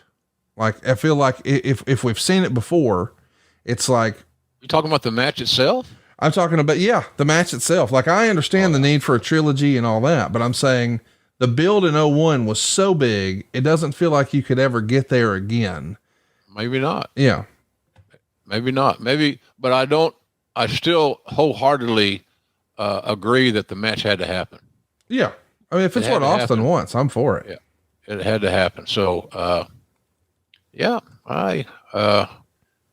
we've done so much of those guys. Right. And I think that's why the thing came to an end, and it just happened to come to an end with Austin saying adios. Right. Well, on this same episode of Monday Night Raw, we're going to do something we didn't normally do here. It's maybe a peculiar booking for the WWE at the time. It's Booker and Goldust teaming up to take on Triple H and Ric Flair. And this is just days before Booker T is going to wrestle for the world title against Triple H. And Booker and Goldust get the win. And they even bust open Hunter. So to have a babyface beating up a heel, leaving him bloody right before the big show, that's not something you guys normally did, but maybe it should have been a clue that Booker ain't winning on Sunday. Might have been a clue if you want to think that deeply into it. But right. I had no issues with that. That's just old school booking. Right. You got the guys in the main event and a tag, and they could touch and get physical, and they really got physical. So, I like the tag, and I honestly thought that Flair, and of course I don't look to find out the finishes. Even today, I don't care. It's irrelevant to me. It's the match. It's the company that's got to come first. The match has got to be great. And so I thought Flair and Triple H would probably win, but I was wrong. And that's good to be wrong sometimes. Absolutely. There's a tape on the last episode of SmackDown, a pre-tape of Roddy Piper talking about Hulk Hogan versus Vince McMahon being 20 years in the making. And on this same show, we would see Shane McMahon leading Vince through a workout, preparing for that WrestleMania match. And at this point, he'd been off TV for quite a while, since the end of the invasion. But I like this Rocky type montage. It's a throwback. This is good stuff, man. Yeah, it was good. Good idea. Good execution. Excellent production. I think we're seeing that on Sunday nights on A&E. The pains that are taken in editing all those videos. Like I said, I spent my Sunday night as I normally do. If you want to find JR, if you want to call me, I generally can answer the phone on Sunday nights because I'm sitting on my couch watching A&E. Right. So, and they do such a terrific job, on these videos. They really do. So, and the Charlotte video was especially good in my view. I was surprised that they didn't mention her husband. Yeah, he got one cameo at the very end, I think. Did he? Yeah, just at the very end. Well, so, that's not a big deal. Yeah. So it wasn't about marriage. It was about her. Right. I loved all that footage of the volleyball days and yes, and all that stuff was cool. She's just that's the thing about it again. She was one of those, she would fit in that same category of all the guys I hired that had football backgrounds and all that. Yeah. Yeah. So she was there. So it was good. It was really good. Well, wasn't so all good. All I'm trying to say is that the editing for Vince's video was perfect. And it had the great camera angles and all that good stuff. He looked great considering how old he was at that point in time. He looked marvelous. So it just added to the mystique. Well, there's some mystique around WrestleMania and the pressure gets to a lot of guys. I'm not exactly sure what caused it, but I know you were involved. So I want to talk about it. The night before this huge WrestleMania show, what internally you guys know, and maybe only a handful of you know, is going to be Austin's last match. It's reported he has a panic attack. And there's been lots of discussion that maybe he had just been drinking too many energy drinks. Maybe he was in his head. Maybe this was a panic attack. Maybe it wasn't, but he winds up with a hospital visit the night before the biggest show of the year. Right. And potentially his last match ever. What do you remember of this? Well, it was scary, because you went through 3 or 4 possibilities of what was affecting him. I believe it was just dehydration and stress. He internalized this a lot, does Steve. And, this was huge for him. I mean, this is the end. And under normal circumstances, the end would have come with a tremendous amount of pomp and circumstance, a celebration, and et cetera, et cetera. But we got none of that. All that emotion that we could have utilized, we didn't. So, and he felt like he was letting a lot of people down, and he was overtraining, and those damn energy drinks, man. I don't know. I see guys that, what's that one that's, it's a really, popular. I can't remember the name of it. It's got the blue bottle. Bang. No, Red Bull. Red Bull. Yes. I see guys drinking Red Bull like it was Snapple. Yeah. That ain't good. Yeah. That ain't good, man. Because they don't drink enough water with it. Right. So we'll go back to our sponsor about the water and sleep. Yeah. And all those things, man. So it's important. So Steve was not sleeping. He was over caffeinating himself. His body reacted by just backing away. And so, when we all went to bed on Sunday night in the middle of the night, or Saturday night in the middle of the night, we didn't know if he was going to be able to wrestle Rock or not in the main event. The only amendment that was made to that was that they did not close the show, which was regrettable just because it was them. But it didn't adversely affect too many things, I don't think. So, but Brock and Kurt got a break there. They got that WrestleMania main event spot that probably would not have occurred if Steve and I had not had this overnight hospital stay. All right, Jim, I got to take a timeout right now. I want to brag about Prize Picks. I've had so much fun cashing in on the basketball playoffs with Prize Picks. Don't miss your last chance to add your favorite players from the court to your Prize Picks lineup. Whether it's points, rebounds, assists, take your pick of more or less for your shot to win up to 2,000 times your cash today.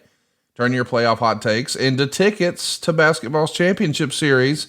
That's right, starting with the play-in round. Every lineup you make on Prize Picks will enter you in the Takes Two ticket sweepstakes, which could get you and a +1 a VIP trip to the ship. Prize Picks truly is the best place to cash in while watching sports. Join the millions of other users and sign up today. I got to tell you, everybody in my life is talking about Prize Picks. Guys at the office, guys down at my favorite watering hole, even over Easter. I had my cousins talking about Prize Picks. They've got lots of great promotions. Like every Tuesday, they'll discount several projections on the boards, sometimes by even up to 15 and 25%. They've even got Flex Friday. Make sure you opt in and tap the checkbox in your lineup builder to be eligible for the protected play. You'll choose squares from any game on the board, and if your lineup does not win, your net losses come back in promo funds for your promo limit as soon as the lineup settles. How cool is that? The basketball playoffs are here, and the action is heating up with Prize Picks. As I've said it a few times now, it is the absolute best place to cash in on your favorite sports. And it's so easy. Even if you're a hockey fan, check this out. Whether it's goals, points, or hits, you take your pick of more or less, and you can win up to 2,000 times your cash today. I'm a big NBA guy, so you know I'm watching Luka Doncic. I want to see what's going on with him. I got to see what's going on with Anthony Edwards. And as we're recording, I'm going to take the under for Edwards and the over for Luka. I think the Lakers got him. What does Shannon Sharp say? Maybe not the best time to quote him. Download the app today and use the code GrillingJR. You'll get $50 instantly after you play your first $5 lineup. That's GrillingJR to get $50 instantly after you play your first $5 lineup. Prize Picks. Run your game. Listen, I got to ask. You don't have to. Well, I do.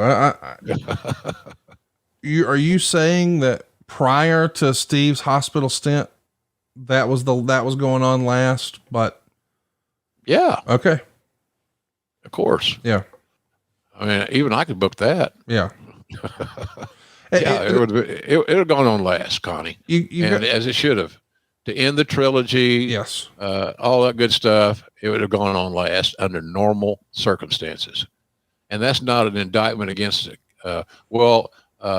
Brock and Kurt weren't ready. Nah, bullshit. Right. That's not true. That ain't accurate. So they were ready.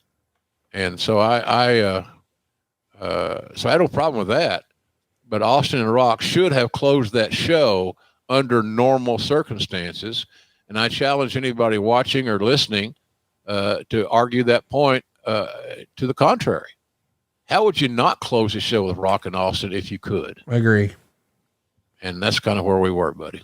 How much pressure was added, or was there any extra added pressure because you had all these extra cameras present? You know, they're going to make a movie about this WrestleMania, and there's going to be lots of backstage footage, and there's just more cameras than normal. And a lot of them are running around backstage in an era where that's not exactly common like it is now. Do you remember that being an extra wrinkle of stress, or not so much? Well, for me, not so much, because I spent very little time backstage. Obviously, during the show, I was working at ringside. Right. And I always took that as a big honor to be able to call a match at WrestleMania from ringside. It's just, it puts you in the game. And it made all the hard work over the years. Those $40 a night payoffs seemed to make sense. Paying dues, in other words. So, I don't know. I'm just trying to think, Conrad, the right words to use here. I can't. I don't know where we, it was just, that was this is probably one of the most bizarre WrestleManias that I ever called, because of all the outside things that were ongoing, injuries, personal issues, Austin's health. So it was, I've never called one that had more uncertainty surrounding it going into the event than this one. Well, this event is certainly going to disappoint on pay-per-view. 560,000 buys, which is even less than the Royal Rumble 2 months earlier. And it's 280,000 fewer buys than WrestleMania the prior year, which is just crazy to think about. But the actual live gate, man, it's still a draw. People still want to turn up and buy tickets for WrestleMania. It does 2.76 million, the fourth highest gate in WWE history at that point. And it is a loaded card. Let's jump right into it. Before we even got to the main show, we had a pre-show match. The tag champs, Chief Morley and Lance Storm. Morley in, of course, for Regal. They're going to defeat Kane and RVD in a Sunday Night Heat match. This was originally on the pay-per-view, but due to time constraints, we move it to the pre-show, which I guess is just that's part of life. Yeah, but here's the thing. People got to understand, too.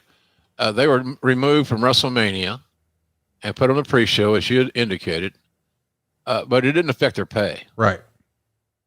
They didn't get penalized. Okay, well, now that they've been rebooked and they're not on the main show, we can adjust their pay. And that never happened. I can tell you that from doing it. So that I'm glad we did, because Kane and RVD both deserved, and so did Morley and Storm, quite frankly, deserved the payoff. And they earned it. They earned their spot on that card. They should be paid according to their contributions going into the event. And I thought we did that honorably and fairly. We should also mention, you start the show pretty hot. They don't get a lot of time, but it's Matt Hardy and Rey Mysterio Jr. Anytime you can get Rey to sort of set the tone for your show in that first match, my goodness. Matt Hardy retains the cruiserweight title. And Wade would say it's nonstop high spots. And then about 3 minutes, Matt is going to drop Rey with a twist of fate for a near fall. And then Rey hits the 619, but Matt is going to duck the West Coast pop attempt. Eventually Matt is going to pin Rey to retain the title, but he's holding on to the ropes, that damn dirty cheater, getting a little extra leverage. Listen, it's a 4-hour show, and we've got a lot of talent we're trying to feature here. This is long before we're a 2-night WrestleMania, so they don't get a ton of time, just 4.5 minutes, but 2.25 stars. I would have liked to have seen them have more time, but I understand that's tough to do on a card like this. Yeah, it is. It is. And that's always going to be one of the concerns when you got a card that's this expansive. You're always going to see a match that could have gone shorter or needed more time to tell a better story. That's always going to be there. Every show you see on TV, every pay-per-view, I can tell you that, when AEW does a pay-per-view, we got some coming up, that, you want that damn thing to be tight and smooth. And that's the goal, always the goal. Great wrestling heavy. I think pay-per-view should be wrestling heavy and not so dependent upon out of ring segments. Right. I think out of ring segments are important. I think they help the show, but for some reason, we forget the old adage in pro wrestling that less is more. How long is my promo? It's 2 minutes. Well, I can't 2 minutes. Is that all? And then here's what you get. Well, is that all I'm worth? Don't you think I could do a promo? Yes, Mr. Weak Ego, we do. But time restraints are what they are. We can't create new time. And so what they do oftentimes is go out and go long. And they get their time back because they just took it. And that's kind of a chicken shit way of doing things, but nonetheless, it happens all the time. I'm with you. Damn right. As a wrestling fan, you can give me all the Matt Hardy and Rey Mysterio that you want. I got a beautiful text from Rey after he went to the Hall of Fame, got announced, and made me cry. And he said, it all started with you, which is pretty cool. Because the old story about me negotiating a Rey was I brought him to TV, and I think it was I know it's in Southern California. I met with him, and I didn't hire him because he had a hell of a deal on one of those Turner contracts. He was still getting paid a lot of money, more than I was going to offer him, and I told him that. So because he needed to know the whole story. But I did tell him, I'm going to hire you if you want to come to work for us. And I can't pay you what you're earning today, but I can fully expect if you stay healthy, Ray, you're going to blow that number completely out of the water. And he did. I didn't lie to him. And so when he said that to me, it brought tears to my eyes that, it all started with you, because I believed in him. I'd never hired a talent his size under Vince McMahon's payroll. And so I felt a win there. I got a win on that one. And now look, Ray's still at it and doing great and going to the Hall of Fame. And, his angle with his son is interesting. And it's just hard to believe that kid is wrestling when he hung around his dad, all those years I was there. He was just a little fart. And coming to work with Dad is kind of cool. And look where it's got him. He invested in the family business, and now he's going to be able to earn a good living doing it. And they might even give him a hug. Speaking of balls, Limp Bizkit had a ball when they're out here to play the Undertaker's music out live for his match. I don't know if maybe there's not a huge amount of Limp Bizkit fans now, but this was a big deal back then to have the big musical entrance. It adds a lot to WrestleMania. It feels special. It feels like a one-off. And thankfully, Nathan Jones was taken out backstage before the match. So it starts off as Undertaker and Nathan Jones, not really, against Big Show and A-Train. Taker's going to give Train a big boot and then duck the Show clothesline and nail Show with a flying clothesline. Eventually, as you might imagine, Nathan Jones is going to show up here, but he needs a little bit of help to win, but not a ton. It's about 10 minutes without him. And when it's all said and done, it gets a 1.5 stars. The match leaves a lot to be desired. You got a couple of Hall of Famers in there for sure. No doubt that Big Show and Undertaker are Hall of Famers. We're still trying to establish A-Train and Nathan Jones. This creative feels a little less than for the Undertaker at WrestleMania. Fair to say? Yeah, fair to say. I'll agree with Bruce on that deal. Sometimes Undertaker was taken for granted. Yeah. At WrestleMania. This is one of those times. And then as time went on, we saw how valuable that streak was and how important it was, how debatable it was and conversational. It was a point of emphasis. So, but we didn't always do great by Taker, in my view. I think we took him for granted because he was such a team player. I said many times he's the conscience of the WWE, and I kind of meant just the locker room. If you saw guys slacking or half-assing it or trying to phone it in or whatever, sometimes he was the guy that would tap him on the shoulder and say, hey, what's going on? So how can we fix this? Because what you're doing right now is not working. Right. Taker's like any other talent on the card, Connie. He wanted to build opponents he could work with. As simple as that. Future opponents. That's the goal. And we thought we might have had because of their size, that A-Train and Nathan might have been potential. Just physically, they look imposing. It's hard sometimes to book a 7-foot baby face. And that's what we were doing with Taker all those years. He was oftentimes the biggest guy in the match. And you just didn't always find that in baby faces. But he was such a great worker that he pulled it off. Well, next up, we've got Trish Stratus, Victoria, and Jazz in a 3-way. They get 7 minutes and 20 seconds.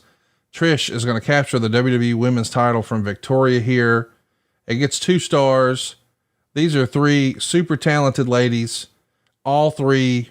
I mean, I know that these days we're talking about the women's revolution, and there was an era in this company where it was lots of bra and panty matches. Yeah. This is not one of those. These 3 ladies could work. Yeah. That was the difference. Vince gave me the mandate to hire athletic 10s, and that's hard to do. Trish is the best example I can give you right now off the top of my head of an athletic 10. And I'm curious to see how she does at WrestleMania, and I'm glad that she got the booking. So, but yeah, it seemed the women really wanted to be taken more seriously and not as just attractions, bra and panty match, chocolate pudding matches and shit like that.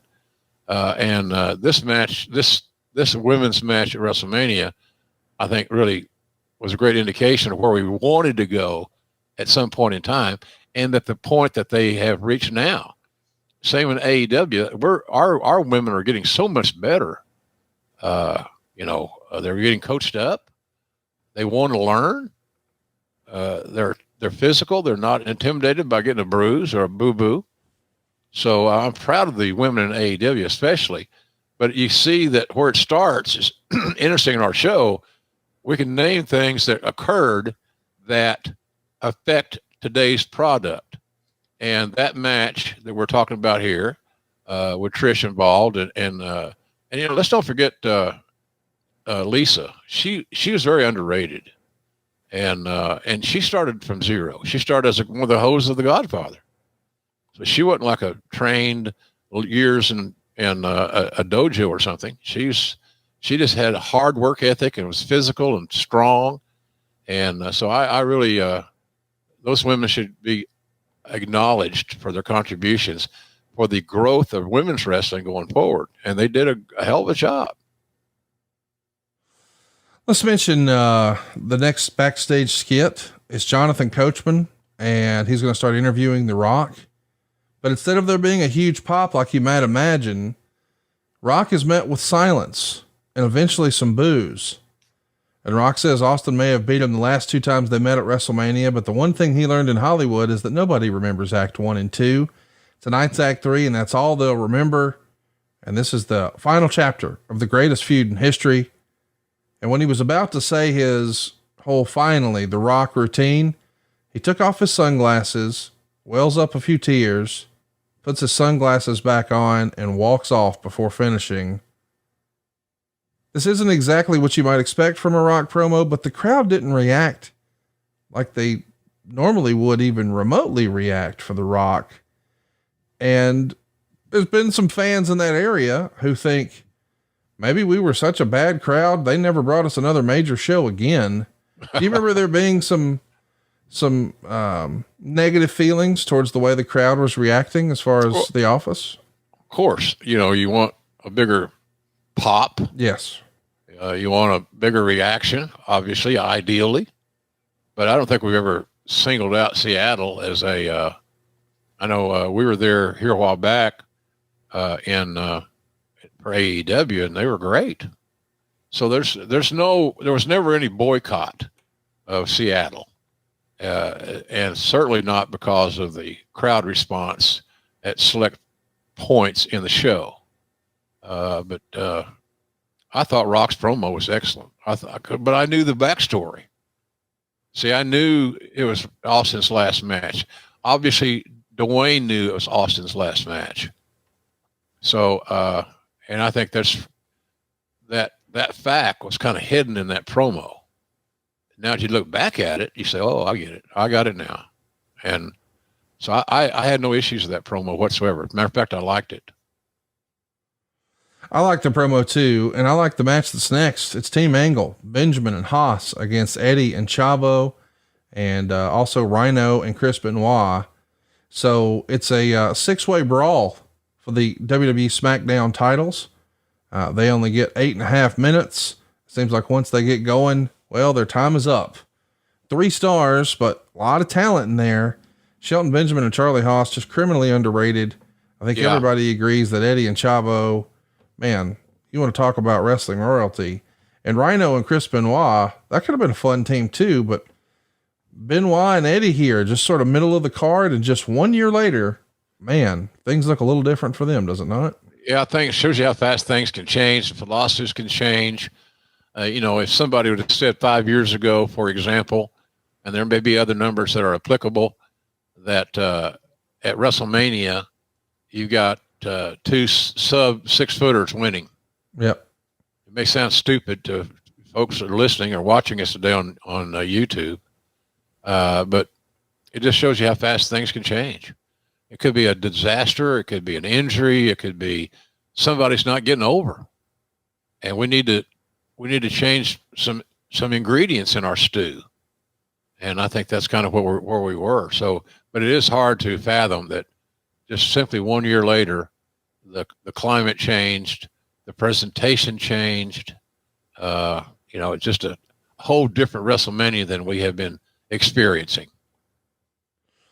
We get the Miller Lite girls, Tori Wilson and Stacy, out here, and they're going to have a discussion about who they think will win between Vince McMahon and Hulk Hogan.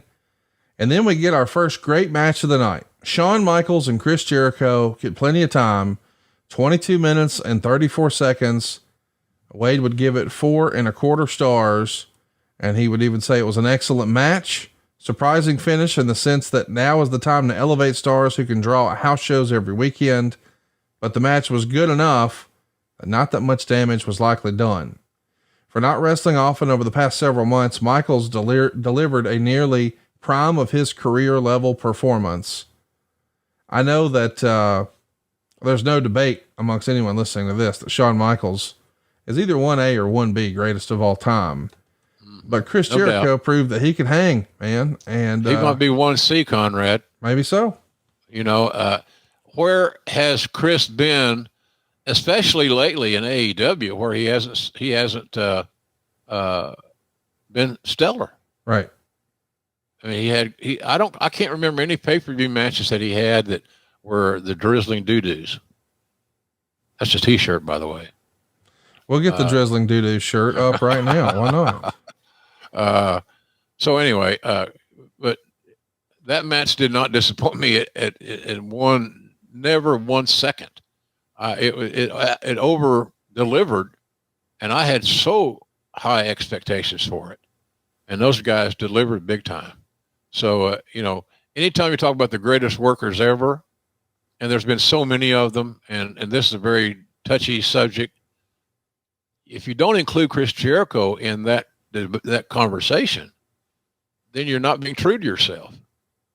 When did he never not deliver? Right. You figure it out. Let me know. I'm on Twitter at JRSBBQ. I'd like to know. In addition to that, Kurt Angle recently said he thinks Chris Jericho is the greatest of all time. He thought it was Shawn Michaels, but he says based on the longevity, it's got to be Chris Jericho. If you're going to watch one match from the show, I might even say this is the one to watch. Historically, it might not have as much impact as the Rock Austin one, but when it just comes to bell wrestling, this is about as good as it gets. And next we get the French Canadian referee coming into Vince McMahon's office with a big smile on his face. And then, believe it or not, a Goldberg vignette airs with highlights of his Nitro days. And we learn that he's going to be wrestling on Backlash in April. And the footage brings on a Goldberg chant. I guess this makes sense. Promote that Goldberg is coming at your biggest show of the year in front of your biggest paying audience, right? Why not? I mean, it's logical marketing to me. And but we got a good reaction in Seattle for Goldberg's announcement. I thought it was good. So, yeah, you gotta throw it out there. You gotta, hey, this is coming. Mark this down. You don't want to miss this. Now, finally, we know about Goldberg. When's he coming? When's he going to wrestle? Blah, blah, blah. So I thought it was well timed. I can't believe this happened, but now we get our pee break of the show. Limp Bizkit comes out to perform the WrestleMania theme live. And then we get the Miller Lite girls coming out on an oversized bed on the entrance stage. And before they can have a pillow fight, Stacy's going to walk out and say the only thing better than 2 girls in bed is 3. And then Tori says the only thing missing is a Playboy cover girl. And then they start tearing each other's clothes off. And yeah, this is all at a WrestleMania. I don't know, man. Listen, I understand it's a different time, different era, but a few more minutes on that Mysterio match wouldn't have killed nobody. No, but the other thing you got to consider, Conrad, is you're making a very valid point. But the other thing you got to consider is how do you follow HBK and Y2J? Well, there you go. That's fair. There's no match on the card that can immediately follow that match and how those guys delivered. And so you go another route. Yes. You don't throw fastballs now. We're going to throw junk. We're going to throw all speed pitches. and we're going to try to get a little TNA, a little sex appeal, and entertainment content. So I don't know what else you book. Putting somebody, a male talent or a female talent, a match immediately following Jericho and Michaels would have been suicidal. Wasn't going to work. So you got to let, as you said, that's Vince's expression. We got to let them up. So we let them up, and then we hit the restart, and it worked out pretty good in that regard. Well, the restart involves Triple H and Booker T going 18 minutes and 50 seconds. And before the match, you guys are going to be joking about WCW, and this is a decent enough match, I suppose. But boy, there is a pretty controversial moment where when Hunter hits the pedigree, it seemingly takes forever for him to cover Booker. And you just assume, well, he's definitely going to kick out. It took him forever to get there. And that is not the case. Given the build and the perceived racial overtones that people were uncomfortable with, especially in hindsight, I don't know, man. This doesn't feel like the right call. What would it have hurt to have Booker T get a win here?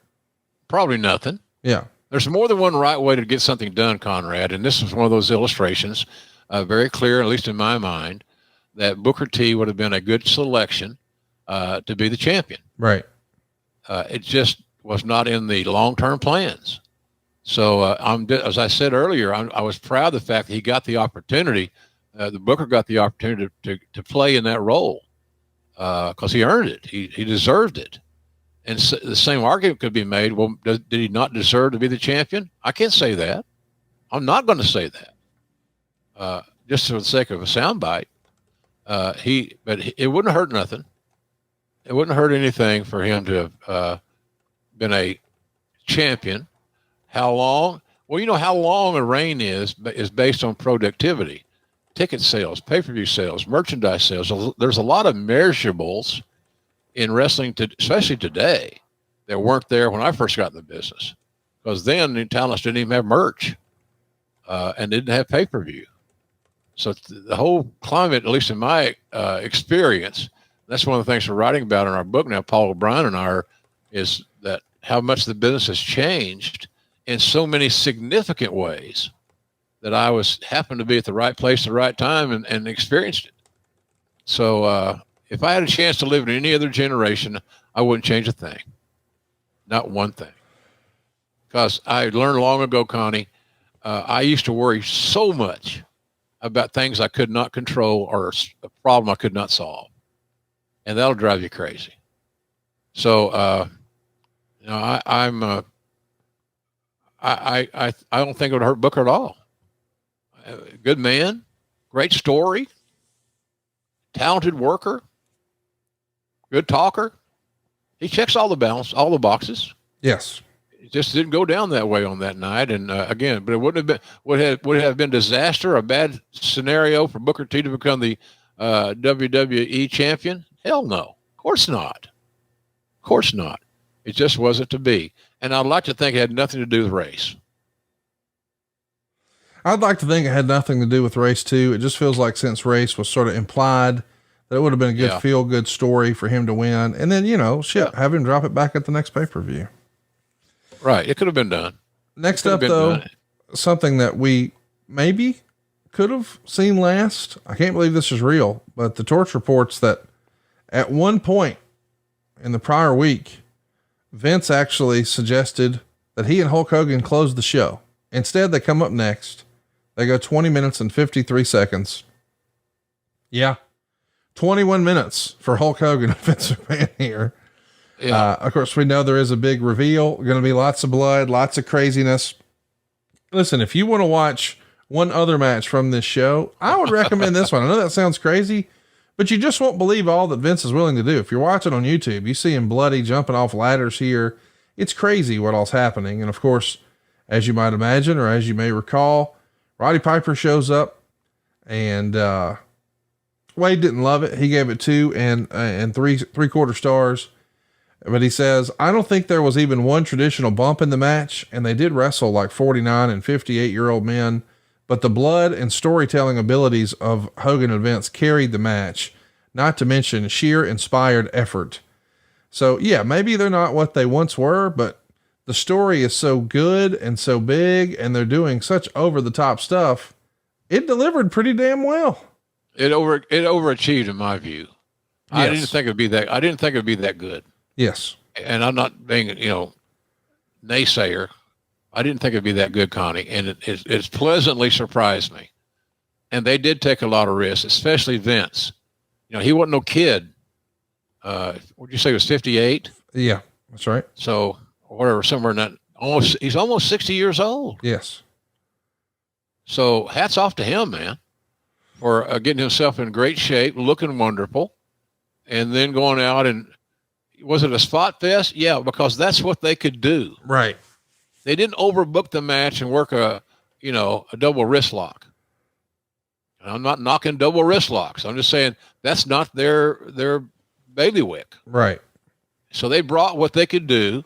I thought they overachieved, and it did nothing but add to the show in certainly a unique way, but it added. And that was all. That's what you want. Every match got to add something. The shot that I'll never forget from this is Vince peeking over, bloody as hell, peeking over the apron. And when he looks up, and it's almost like Kilroy, and you just see that maniacal smile and all the blood all over his face. Yeah. One of the most, maybe the most iconic shot from this WrestleMania, but we're not done. We've still got our two real main events to come. The Rock and Stone Cold go 17 minutes and 52 seconds. They're pulling out all the stops here. And eventually, after 3 rock bottoms, as Wade would write, Austin laid flat for the 3 count. Rock celebrated, then bent over Austin, patted him on the chest in a subtle shoot salute to his top rival. Austin was slow to exit the ring, but when he did, they played his music as he walked to the back. He turned to look at the crowd for a second, then kept walking. When he got to the stage, he gave him the double middle finger salute. Very good match from 2 pros. The finish surprised and deflated the crowd. They logically had Rock win clean, since Rock has to go on to the April pay-per-view strong against Goldberg. 4 stars. Of course, it's not mentioned in the Torch or the Observer that this is Austin's last match, because as you pointed out at the top of the show, it didn't leak. No, it didn't leak, which is good. That made Steve happy. Yeah. Quite frankly. And we talk about making Steve happy. Why not? Why wouldn't you not want to make your top guys happy? Yes. It's crazy. I can tell you, Conrad, it was the time in my career when Austin was leaving that I fought back tears and getting choked up more than any other time in my life. And I know that's going to sound bad for some people because of other situations I've had to broadcast through. I'm not comparing it to that. It was a different kind of emotion.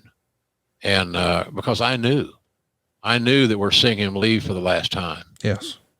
And it was emotional for me because I knew what that meant to Steve. And, we were great friends. We still are, which I'm proud to say. There's nothing like having a good friend in Stone Cold. And because he's always there. He's reliable. Number one asset that you want to have if you're going to get and make it in pro wrestling, your ass better be reliable. And I know that sounds overly simplistic. It's just true as hell. And but I had a hard time holding back my emotions. And I haven't listened to that back either in all those years. So I don't know if you could tell in my voice or not that where I was mentally, but it was hard to pull through. And I'm kind of glad that was my last assignment that night, cause Michael Cole and Taz, I think, did the main event. And I'm glad they did, because I had it. I was emotionally spent. And again, not just because of the match and the flow of the match and the back and forth, the momentum changes and so forth, but the fact that I knew this was Steve's end. Yeah. The end of the rattlesnake was hard for me to contain and to process. But we got through it, and seemingly we've all lived kind of happily ever after. Let's get back to our main event, man. Here we go. Brock Lesnar and Kurt Angle. It's 21 minutes and 7 seconds going in. The story was, will Kurt Angle survive? But the real story became, will Brock Lesnar survive? Towards the end of the night, you're going to see Brock Lesnar start climbing the ropes, something that you never saw Brock do before. He did it in OVW a lot, honestly, Conrad, not to screw our buzz here, but he had never done it in a WWE ring. Right. And I will go to my grave saying he had never done it in a WWE ring, and this was not the place to try it for the first time. Nobody should go on live TV, a pay-per-view, obviously, in this case, and not do things that they had not already done. They had not already executed. There was a comfort level, a safety level. And for Brock to go to the top, it was impressive, no doubt about it. But he down there bought the farm on that deal too. I remember after the show having a long talk with him and his dad. You know, this talent relations thing wasn't a 9-to-5 gig. Right. You're never off the clock. You don't ever want to feature a talent who wants to talk. Okay, let's do this tomorrow. I wasn't a big guy on doing shit tomorrow. Let's do it now. So, because it must be important to you because you brought it up. So, but that was a move that we knew he could do, but I would never, even in hindsight, I would never have recommended that we do that spot. The risk reward was too out of balance for my comfort. Right. You know, listen, there's been a lot of discussion over the years. Why did he do it here? And there's been a rumor for a while that perhaps an agent suggested it. More specifically, a lot of people say Johnny Ace said, "Hey, think you could do that here?" Did you ever hear that story that perhaps this was Johnny's suggestion? Oh yeah, we conversed over that. I relayed here on I'm glad that he came to see us in Phoenix, he meaning John Laurinaitis. Yes. And he and I spent some good time together. You know, I'm too old, Conrad, and all these health issues have made me so aware of my mortality that I don't want to live in that mindset. Negativity. Yeah, it's not good. It's not good for your health. It's not good for nothing. And so we cleared the air, and I'm glad we did. And we've communicated since then, which I'm glad that we have. So, but he made a decision. Look, sometimes you're right and sometimes you're wrong. And if the move had come off as it was intended to, Connie, it was a great spot. Yes. But it didn't come off as we had intended. And we were just lucky as hell that Lesnar didn't break his neck. Yes. Well, we know that he's going to be groggy and hurting for certain when he misses this shooting star press. Angle's going to cover him for a near fall, and somehow Lesnar manages to kick out and then pull off a rushed F5. He looks totally out of it, like he's not aware of his surroundings as he's grabbing at the belt. Angle's going to approach him and they shake hands and hug. Fireworks are going off. But you want to talk about a rough ending to a show. I mean, here's your top new guy. We're seemingly seeing a passing of the torch. It's no longer about Rock and Austin. Now it's about Angle and Lesnar, and the new hotshot, the youngest guy here. He's going to pull a death-defying move and pull up a little short over a guy who has really killed his body the last 3 years to make himself a top star, all with a broken freaking neck. But somehow, man, fans don't just gravitate to it. It sells less pay-per-views than the Rumble. Were you happy it was over? Were you glad it happened? Are you relieved nobody was hurt worse? What's the thinking here when it's all well, I'm glad to get out of there without making any more trips to the hospital. Yes. That was pretty damn important because of the injuries. It was just like a runaway plague that we had to find a cure for. And there really isn't a cure other than telling your guys to slow down, don't take so many risks. So, but yeah, I was kind of glad the show was over because I had slept. It's all about me, Al Franken, as they used to say on Saturday Night Live. But I hadn't slept. I was wore out. I was mentally exhausted. And then seeing Steve ride off into the sunset, saddle up and move on to never be seen again at that point in time. At least that was the mindset. And he was pretty head fast on that deal too, because it was a lot of years before he stepped back in the ring to do anything. Yes. So he was serious about it. And when you have a good friend that's serious about something, you should take heed, should pay attention. And so that's what we did there. But I was glad it was over, Connie. It was a show that, you know, it was a head scratcher on so many fronts, so stressful, that I'm glad we got through it. And you look, we did a hell of a gate. The buys weren't as good as we had hoped. It told us that 3 main events are the same at WrestleMania might be too much. And I think that was proven. And we never promoted the event like we could have promoted it if we had been able to go public with Austin's decision to say win, lose, or draw, I'm out of here.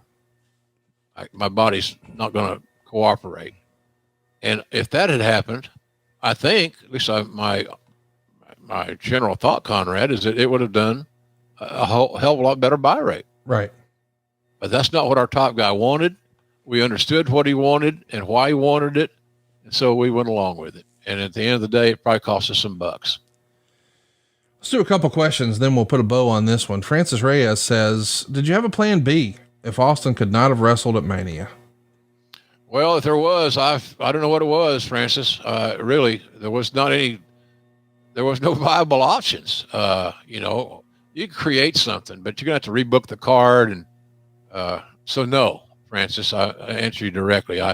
If there was a plan B, and there probably was some loosely discussed plan B, but if you had been in the hospital room with Austin and saw the intensity in his eyes that I'm making my booking, right, I'm going to have this match, and I'm going to do right by Rock because he did right by me, you would have had very little doubt that the match is not going to go on and be successful. And it pretty much was. So no plan B, Francis. I'm sorry. I lingered there. No, all good. Here's a great question. Adam Arpin wants to know, in late 2002, we see a bidding war between Raw and SmackDown for an incoming and highly hyped Scott Steiner. But come March, Scott can't even make the WrestleMania card. Well, their plans are talks about Steiner having a role in WrestleMania 19 at the time of his signing that didn't come to fruition after seeing how limited he was in his matches with Triple H. Well, we didn't know how limited Scotty was going to be. Right. You know, he had that great name identity, the wonderful body. People knew who he was. He had a star feel, but we didn't realize that his skills, because of injury, had eroded to the level that they had. We tried. It just never got over. So, and that's, I don't know, maybe that's a mistake of mine, or maybe that's a mistake of mine and Vince's, that we thought he had fuel left in the tank and could be a viable asset for us. And under normal circumstances, i.e. being injury-free and not limited, that would have been accurate. But, does he have an attitude about not being on WrestleMania? I don't recall that. Okay. I don't recall that. You know, anybody that's not on the card that has any self-respect is going to be upset that they're not booked. Of course. That's the show, which I think is another reason that the 2-night show for WrestleMania this weekend is good for the talent. I've always been a talent first guy. Yes. I always will be a talent first guy. You would not believe the talents, the text messages. You know, last week was anniversary of Jan's death, and you would be shocked at the text messages I got from the AEW roster, various ones, and text messaging and so forth, on social media. You know, it's a great family to be a part of. And I wish I was more a part of the, that side of it. I enjoy helping talent. And so my point was, I still do that, and I still enjoy it.